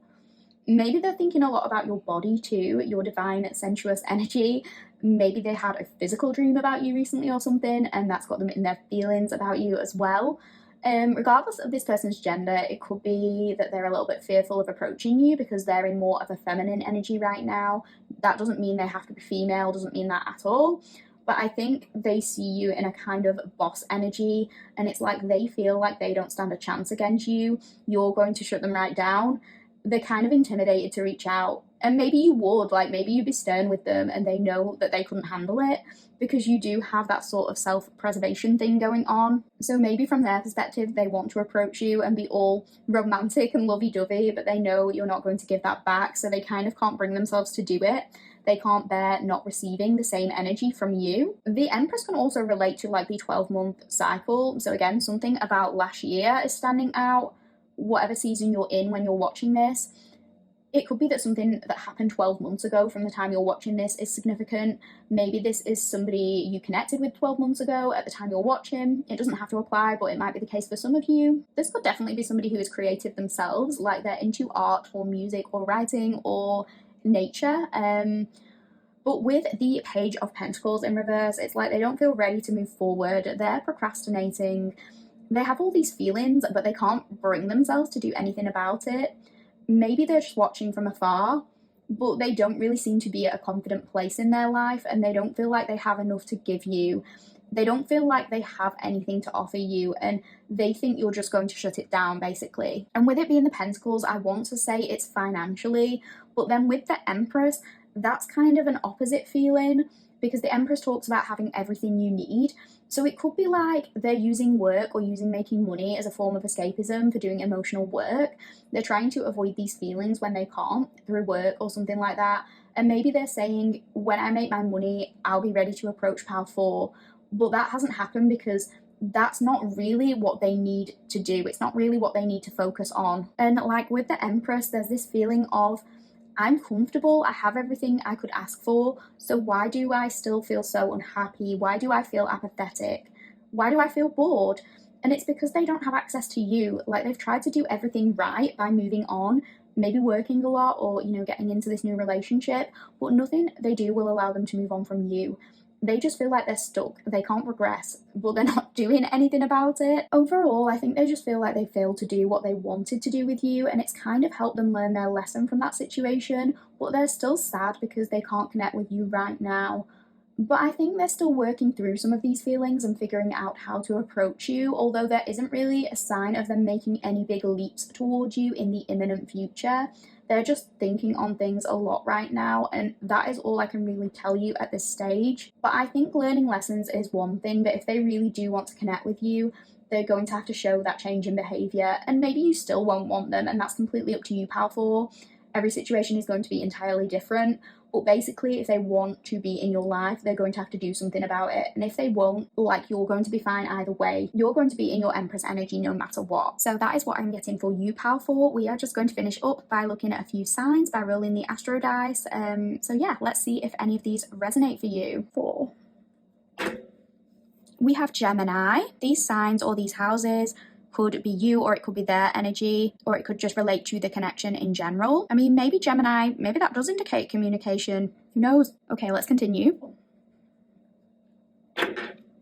We have Sagittarius. They're at a distance from you right now, maybe. Let's roll again. Pal 4. Sagittarius again. This has happened in every single pile. I feel like there's always one sign that keeps wanting to pop back up. So Sagittarius is very significant here. travel, again, could be very significant to this, but let's roll again. Okay, we have Virgo. So we have Gemini, Sagittarius twice, and Virgo. Let's check the houses. Powerful. So we have the 7th house. Okay, definitely relationships involved. I mean, I think we can tell that, but could have been one of your past relationships or somebody who wants to start a relationship with you. Maybe there's some like synastry. I'm getting something about 7th house synastry. If you know this person's birth time and you can look at their birth chart, I would encourage you to maybe check that out, because if this is somebody who you don't know very well, that could be indicative that this is why the connection is so strong. Like if you met and you have 7th house synastry, that's just one thing to maybe consider. Okay, we've got the 8th house. So maybe Scorpio energy, somebody obsessing about you, but it's secret. There's a secretiveness, something hidden here. I think we know that from what we said in the Oracle and Tarot reading, but it's just a bit of extra confirmation. Let's roll once more. Got the 8th house again, so that's coming through very strongly. Okay, we've got the 3rd house, so something to do with siblings, something to do with talking, something to do with a conversation you had with somebody. Maybe you could have met somebody through your sibling, but yeah, definitely that communication, sort of strong Gemini energy coming through. Maybe it is that somebody really wants to reach out to you and they wish they could like just kind of tell you how they feel, like splurt all this information out. But again, we got that 8th house, so it's like they're holding back. Gemini, Sagittarius twice, and Virgo, and we got 7th, 8th, and 3rd house. So that is where I'm going to end your reading, pal 4. I really, really hope you enjoyed this. If you did enjoy it, please let me know. It would mean the absolute world to me if you could leave me a comment. You don't have to go into detail if it's personal, but just say which pal you picked and let me know if it resonated, basically. That all helps me with engagement. And I have mentioned it in every pal that I've done so far today, so we'll just mention it to you as well. But I have all the watch hours I need to get monetized. However, I still do not have the subscribers. I've had the watch hours for quite a while, but it's just like getting the subscribers up has been quite difficult. So if you have been here on this channel before, because some of you, like when I was looking at my analytics and stuff like that, some of you aren't subscribed, but you keep coming back to watch me. I know for some of you, it's like you might watch once and then decide I'm not for you and then dip out, and that's fine. Like if you don't want to sub, that's okay, I get it. But for some of you, you keep coming back and keep watching me, but you're not subscribed. So please can you consider doing that? It's just a way to let me know that you like the content and you want to see more of it. And it's free as well, so please consider doing that. But in any case, I'm very grateful to have you here, and thank you for letting me read for you today, and I'll see you in the next one. Take care, pal 4.